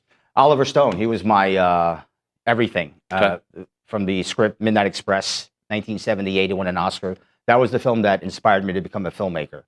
And he was only 32 years old, won his first Oscar. He's won one or two more since then, Born on the 4th of July, Platoon, so he's won 3 total. So Oliver Stone was my major influence. He also wrote Scarface, so those are the types of films. My childhood was based on Scarface. Say hello to my little friend. Yeah, my accent's a little bit more Cuban, but yes, very close. Okay, say hello to my little friend. Is that better? That was a little country western / Cuban, right? Country western. I'm from Manhattan. I know. I don't know what happened, man. I don't know either. You've been running from Blocker so long. From Blocker, yeah. A lot of things can happen to you when you run from Blocker. So 2019, is that right? When the 13th Man initially came out? Yeah, that was a 20-year anniversary. So now we're on the edge of the 25-year anniversary. So that's why there's going to be a re-release. And I was actually inspired by Jerry Ebanks. He's the dad of Michael Ebanks, who died. Jerry passed away a year ago. Okay. And he was probably my biggest supporter on this film. And Jerry spoke so valiantly in the movie that I'm really here for him, along with, of course, the 12 Fallen Aggies and John Comstock and others that have been so greatly affected by this, even 25 years later, David. How did the film originate? Like, what brought you the idea for doing this particular story? Well, I was based in El Paso for 11 years. I've made 45 movies, a lot of them victim-driven, a lot of mass shooting films, a lot of films about the Mexican drug war. So I would visit A&M a lot because my films would play in Bryan at the Premier Cinemas. So when I was here in 2011, a lot of students encouraged me to look at the bonfire collapse because no one had done a full-fledged documentary on it. So the film is a clean sweep of what happened that day. It's called The 13th Man because John Comstock is the 13th man. A&M almost released a press release saying they actually wrote out that he died when he did not. So that's why the movie's called The 13th Man, and it's being re-released this Friday at Premier Cinemas in Bryan for a 1-week run. So tell us a little bit. I know, obviously, I want people to watch the movie, but tell us how that happened. Like, was he in the hospital and they thought he wasn't going to make it? How did his story... John was underneath. He was pinned for 7.5 hours under the logs. A log was literally lodged on his face, and he lost a leg. And he was responding with the first responders, and he would keep asking them, how much longer, how much longer? And finally, someone said, we need another hour. And John said, and all this is in the movie, John said, okay, I'll give you an hour. I mean, that's how poignant this is. It's a very emotional look at what happened. Play-by-play, in-depth, blow-by-blow about the 1999 collapse. And for more information, people could go on the13thmanfilm.com. Again, www.the13thmanfilm.com. Do you remember where you were when the bonfire collapsed? I don't. It was 1999, November. I was probably watching a Boston Bruins hockey game because I'm a big Bruins fan. Okay. Yeah. Yeah, I had just graduated from A&M. So I graduated in May. I was not here on campus when it happened, but it was one of those that was a worldwide story. Right. It impacted so many Aggies here to this day.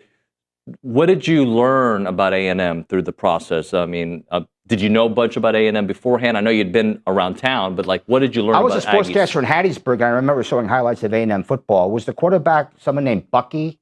Bucky Richardson, Okay, Bucky Richardson. I remember showing highlights of him when I was a sportscaster in Hattiesburg, Mississippi, 91, home of Brett Favre. Yeah. So we would always show A&M highlights. And I remember showing highlights of Bucky.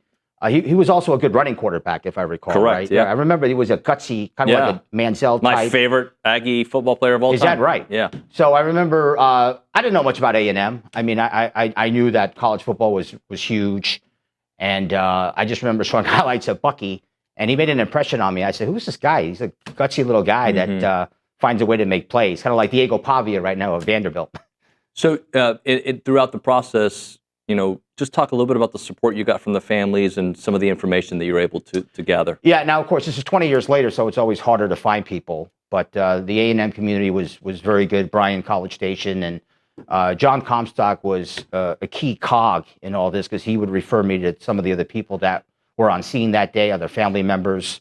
I wish I got more family members, but I think I got just enough. Sometimes you don't need to get that many. You just have to get enough.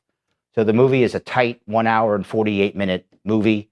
I'm very happy with it, and I'm very proud I made the film. And I really think every Aggie should watch this film. I'm not just saying it because I made the film, but it's a very comprehensive look at what happened. And nowadays, when you go on campus, I'm talking at A&M this week, there's a lot of students that obviously were not alive when this happened. Right. It happened 25 years ago. So maybe they heard about it through their parents. Maybe they heard about it just maybe walking to the memorial. I wish that memorial was more centrally placed on campus. It's a little bit out of the way so that you can't help but notice it as you're walking past it. But a lot of people, I think, are kind of disconnected to the bonfire tragedy because it happened 25 years ago. And I get it. Every story fades over time. I was home for 9/11. David, not too many people talk about 9/11 anymore. Look at the Las Vegas mass shooting that happened 5 or 6 years ago. Almost 500 people were shot in that. Hardly anyone talks about that. So a documentary is an excellent platform to inform, educate, and raise awareness, to bring things back, to remind people, to educate people about a significant story. I'm looking at some of your movies. False Start 2001, Nightmare in Las Cruces 2011, 1 October, Parkland, Inside the Building 2018. Right, that was that mass shooting in the high school in Florida. Yeah, and then obviously The 13th Man. And recently, we had you on to talk about the fentanyl overdose. Yeah, I've been on a fentanyl craze lately. I'm not taking it, but making documentaries about it. 3 movies about fentanyl. It's the leading cause of death in America today, ages 18 to 49. I don't know if you know this, David, but an American dies of fentanyl poisoning every 5 minutes. So this is a serious problem. We cannot talk about this enough, and it's coming through our southern border. Right. I don't mean to sound political here, but that's a fact. That's what's going on. And unfortunately, a lot of people dying from it don't even know they took it because it's being laced into pills and hard drugs, such as oxycodone, Xanax, Percocet, heroin, cocaine, meth. You have to really be careful today what you ingest into your system. Charlie, remind folks how they can see the movie. They can see it here in town and also the website. Yes, it opens this Friday, November the 1st, which is the anniversary month, the 25-year anniversary of the bonfire collapse. This Friday, Premier Cinemas. It's going to run for at least a week. And again, the website is the13thmanfilm.com. TexAgs is actually featured big time in the movie. Hunter Goodwin. Yep. Great guy, former Aggie, played for the Miami Dolphins. And he speaks very well about... He's awesome. He's one of the best speakers. I mean, he should be doing public speaking at A&M. I think he would inspire and motivate a lot of the kids today. Charlie, thank you so much for coming in, man. Appreciate you. And thank you for sprinting here. Yeah, I have to sprint back, by the way. You know, we can find you a ride. Uber's a thing, dude.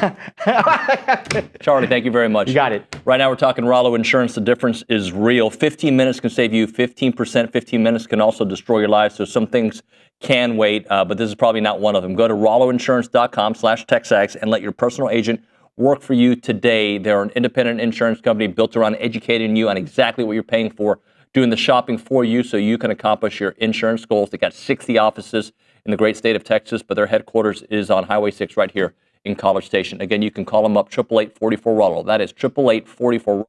Go to rolloinsurance.com/TexAgs.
We be back on TexAgs Live. We're presented by David Gardner's Jewelers, Rollo Insurance Studio. We're about to go to the Boss Firearms Hotline, but before that, let's go to the Angry Elephant News and Social Center. Callie Gardner's got an update.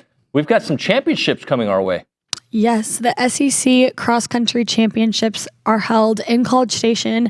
The races start at 9 o'clock on Friday morning, and they are streamed on SEC TV as well.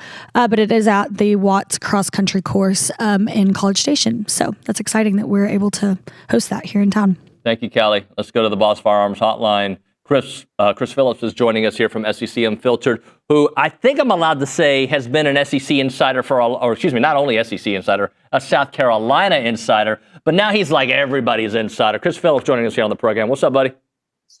David, what's going on, man? Always a pleasure to chat with you. Excited to be here, and looking forward to a great game Saturday night at Williams-Brice Stadium. It's going to be an electric matchup. You know, I'm kind of mad at you because I thought you were going to come visit us here at TexAgs a couple of weeks ago, and you're just, I'm going to go to this game, I'm going to go to that game. I'll eventually end up in College Station, man. You're coming at some point, right? David, I was got to say, man, if I'm going to save my College Station trip, it's got to be for the big one. I think you know the one I'm talking about, the final week New Mexico State?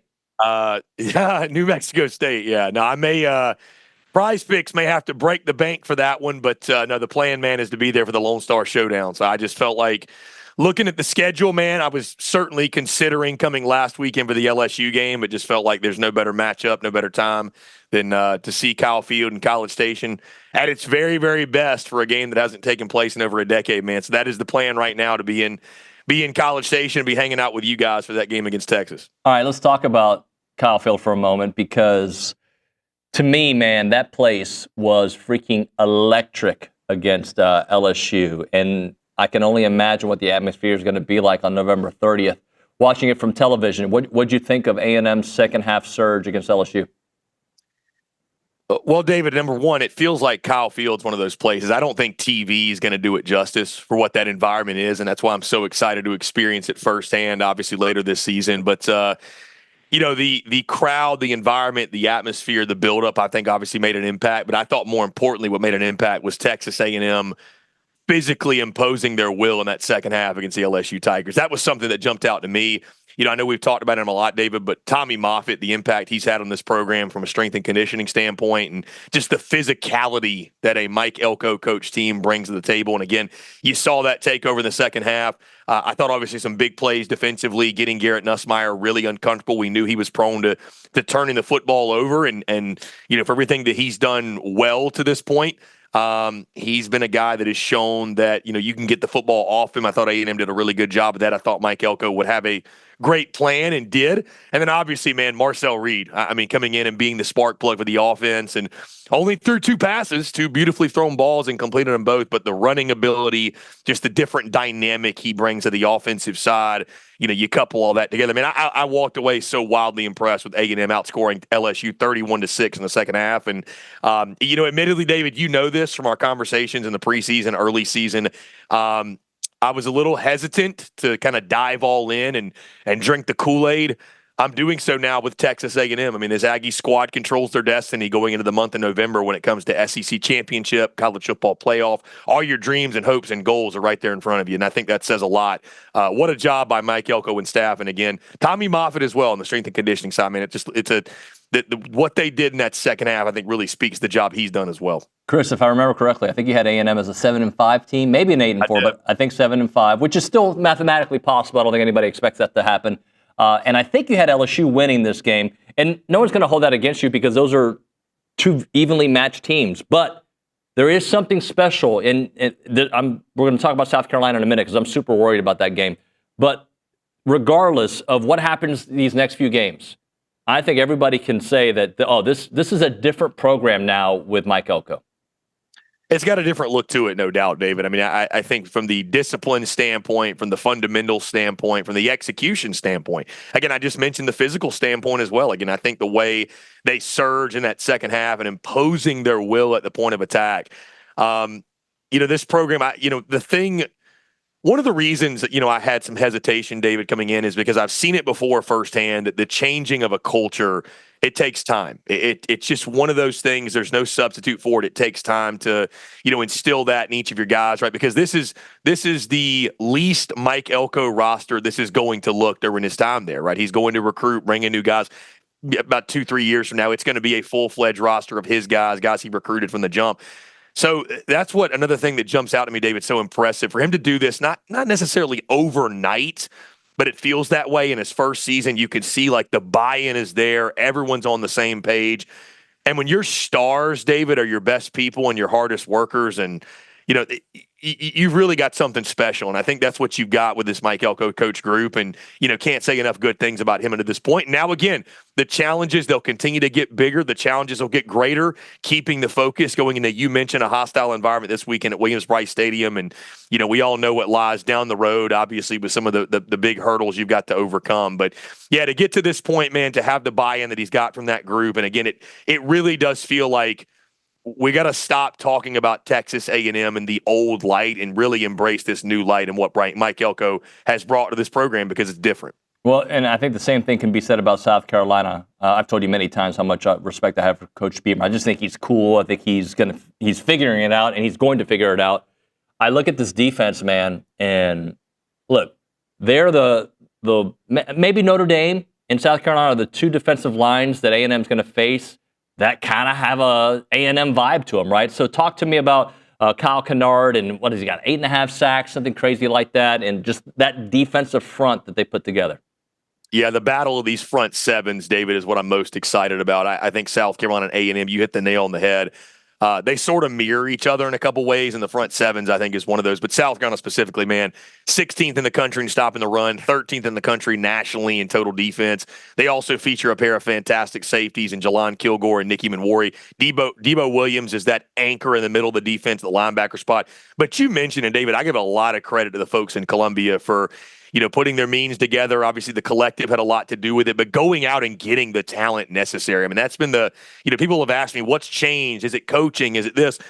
They went out and got personnel, right? Kyle Kennard, the Georgia Tech transfer, Dylan Stewart, the fantastic freshman. I mean, the guy has the makings and has the early looks of a Jadeveon Clowney. You don't want to overreact, but what he's doing so early in his career, it looks just like that. And it's allowing other guys, David, I think, to play the best football of their careers. Tonka Hemingway on the interior, Alex Huntley at tackle as well. But it really starts with Kennard, Dylan Stewart, Demetrius Knight at I think we need to jump in there. We lost Chris Phillips, or he likes to repeat himself quite a bit. We'll see if we can get Chris Phillips to get back on the program. That was, for those from my generation, that was like a little Max Headroom. I'm sure nobody in this building, yes, but none of the youngsters with us here feel that. A couple things I'm going to say. So he was low on A&M coming into the season, and people were disappointed with that. I don't want to say I argued with him, but I did chat with him about it. And here's the thing. I get it, right, guys? Like, in my eyes, A&M had to prove it to change people's opinions. But I don't even want them to change their opinions just yet. And I know there's, people are speaking about A&M a lot more glowingly right now. Look, I don't care. You can pick us to lose. I don't care. Let's go back. You were talking, you repeated yourself 2022 times on accident. There's some kind of matrix loop that happened there, Chris. You were finishing up your thoughts on the defense. Yeah, the hackers infiltrated us, guys. I apologize for that. But no, South Carolina's front seven, give them a lot of credit. The personnel's been upgraded. Again, I go back to Kyle Kennard, the Georgia Tech transfer. Dylan Stewart, the true freshman who has shades of Jadeveon Clowney, the greatest edge rusher in South Carolina history. Debo Williams anchoring that in the interior.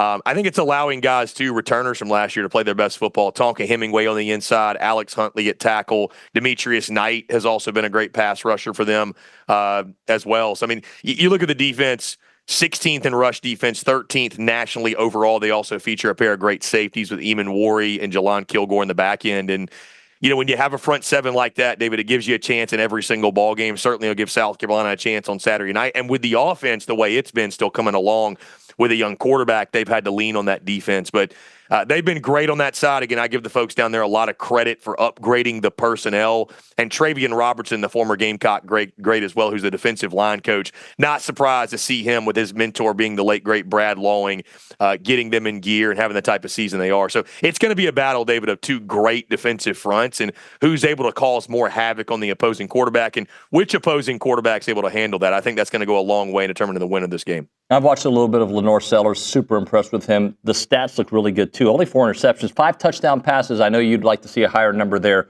What does he do well, and how does he mesh with Rocket Sanders there in the backfield? Yeah, the running game's the strength certainly for that group. I mean, the offensive line has continued to plague them and give them some issues. I think the running ability of Lenora Sellers you look at is his strength. He's not a bad thrower of the football, but struggles with decision making at times. I think it's going to be really important for Dabble Loggins and company coming out of the bye week, putting him in positions to be successful. Rocket Sanders is a fantastic player, and he's fully healthy. And I think when fully healthy, obviously one of the best backs in the conference. We saw him for years at Arkansas. He's been a positive addition for South Carolina. Oscar Attaway, their RB2, if you will, he's been really good as well. The North Texas transfer. Admittedly, David, South Carolina, they just lack playmakers on the outside. They need guys to step up at the wide receiver position. Maybe it's a Nicholas Harbor. Maybe it's a Gage Larvadain. Maybe it's a Randricus Davis. Maybe it's somebody else. You know what I mean? So they lack those explosives on the outside. But what Lenora Sellers can do, kind of like Marcel Reed with his running ability, in the RPO game, keeping defenses off balance. I think that's what South Carolina has to work off of, especially again against Texas A&M. But it's going to start in the trenches for them, David. I mean, we've mentioned this. I feel like you and I have talked over the years so many times. It begins and ends in the trenches for South Carolina. They've got to be able to hold their own there to have a shot to move the football consistently. So, Chris, I want to talk a little bit about that because there's a lot of things A&M does really well. One thing they're I think exceptional at is limiting rushing yards from big-time receivers, or running backs, I should say. Jaquindon Jackson struggled. We saw what just happened this past weekend with LSU, and I know LSU is not a running team, but when they've had their best success, they've had a good running attack this season. If A&M is good at stopping the run, and they've actually played mobile quarterbacks pretty well, what does South Carolina do then offensively? Well, they've actually thrown a wrinkle in the offense, bringing Robbie Ashford in. That's something they've done. They've mixed him in there. I think he might be a little bit better of a passer of the football from what we've seen, at least to this point during this season. To your point, David, you got to grow up at some point. I think Lenora Sellers has just got to step up and evolve as a passer. I mean, some of the plays have been there, some of the shots, and I think they've just missed them here and there. Joshua Simon at the tight end position as well has kind of provided that safety valve for him in the passing game. So I think it really comes down to, man, at some point, Lenora Sellers, the offensive line, number one, is going to have to hold their own and play better. But, if they're not able to run the football, they're going to have to do, your quick game, extensions of the run game, if you will, on the outside. I think perimeter blocking is going to be huge in this football game, and probably going to have to lean on their defense. I think, honestly, David, I go back to the 2022 game where Texas A&M came in. That's the lone win South Carolina has in the series. You think about what was the recipe for success in that football game. You had a big special teams play on the opening kickoff of the game. Defensively, you're able to create a couple of turnovers. I think you're probably going to need to do that again, David, because I look at this game. I think Texas A&M has superior personnel to South Carolina, but you know as well as I do, at Williams-Brice Stadium, at night, you just saw a great environment at Kyle Field. So that environment, if they can get the crowd in it early, not shoot themselves in the foot, make fewer mistakes, right, and get a couple mistakes off A&M, maybe, again, a big special teams play, certainly there's a path to victory. But for Lenora Sellers, they stop the run. You're going to have to try to continue to get creative, use short game, but he's also going to have to mature and just grow up as a passer and deliver some footballs down the field. Great stuff, Chris. Appreciate your time, buddy. Will you be at the game? I will not. So we'll actually be at the cocktail party this weekend in Jacksonville. So looking forward to it. But, David, I appreciate it. Apologize for the technical difficulties. Always a pleasure to chat with you guys. You're great, brother. Take care, man. We'll see you soon at Kyle Field for November 30th. All right, we'll hit a break here. We will come back with some final text messages there at the Angry Elephant News and Social Center. Let's talk Caldwell Country Chevrolet. Customer service, yes, right? Thumbs up, yeah. Customer service. Lower prices, thumbs up, yes. We're all going to do. Great trade-in value, thumbs up, yes. I'm involved in Cali like OB sometimes. Yes, what you're looking for when you buy a car is you don't want a salesperson like all up in your business, breath hitting your neck. You don't want that. You want to obviously get the best customer service possible, but you also want to get the best pricing. You want to get the best trade-in value.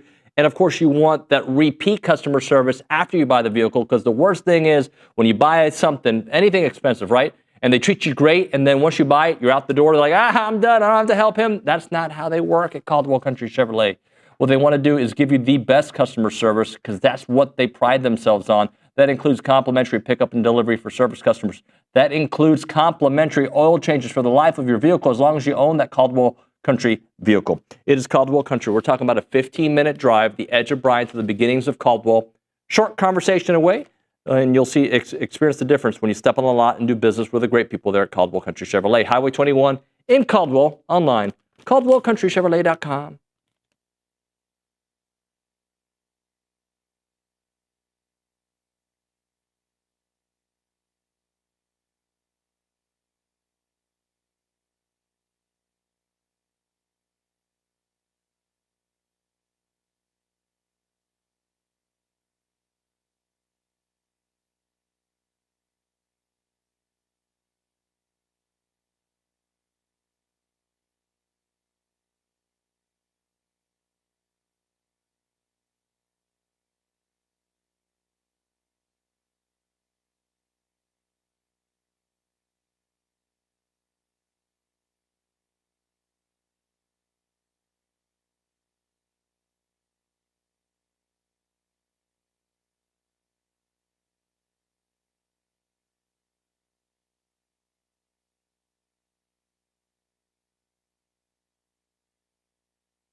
Final segment of the program here on TexAgs Live, presented by David Gardner's Jewelers, Rollo Insurance Studio. We go back to the Angry Elephant News and Social Center as Callie doesn't realize she's on camera. That was embarrassing. I'm sorry. I am on camera. That wasn't her fault. That was my fault. I'll take the error. She was like, I'm going to fix my sweater and get you ready. And then, oh, hey, everybody. Hey, guys. I've done so much worse today, just today. Kalita. He did that on purpose. I did that very Gringo-ish. Nick did that on purpose. Kalita, can you tell us a text or two? Yeah, we got a lot of texts about Tommy Moffitt and just praising him and the work he's done at A&M so far this year. We have a text from Chase and Seguin saying, my favorite thing about the LSU game is the entire world knew that we were going to run the ball in the second half and LSU still could not stop it. And of course, the second half adjustments on offense and defense. The ability to run the ball down someone's throat that knows it's coming and they can't stop it, to me, it is a glorious feeling when you're the offense doing that. You know what we're going to do? We're going to do this. Stop it. We're going to run the pick and roll. Stop it. We're going to run it down your throat. Stop it. They couldn't, and that's why they were able to score 31 points in the second half. That's going to do it for TexAgs Live here on a Tuesday. My thanks to everybody who was part of the show. We'll see you mañana.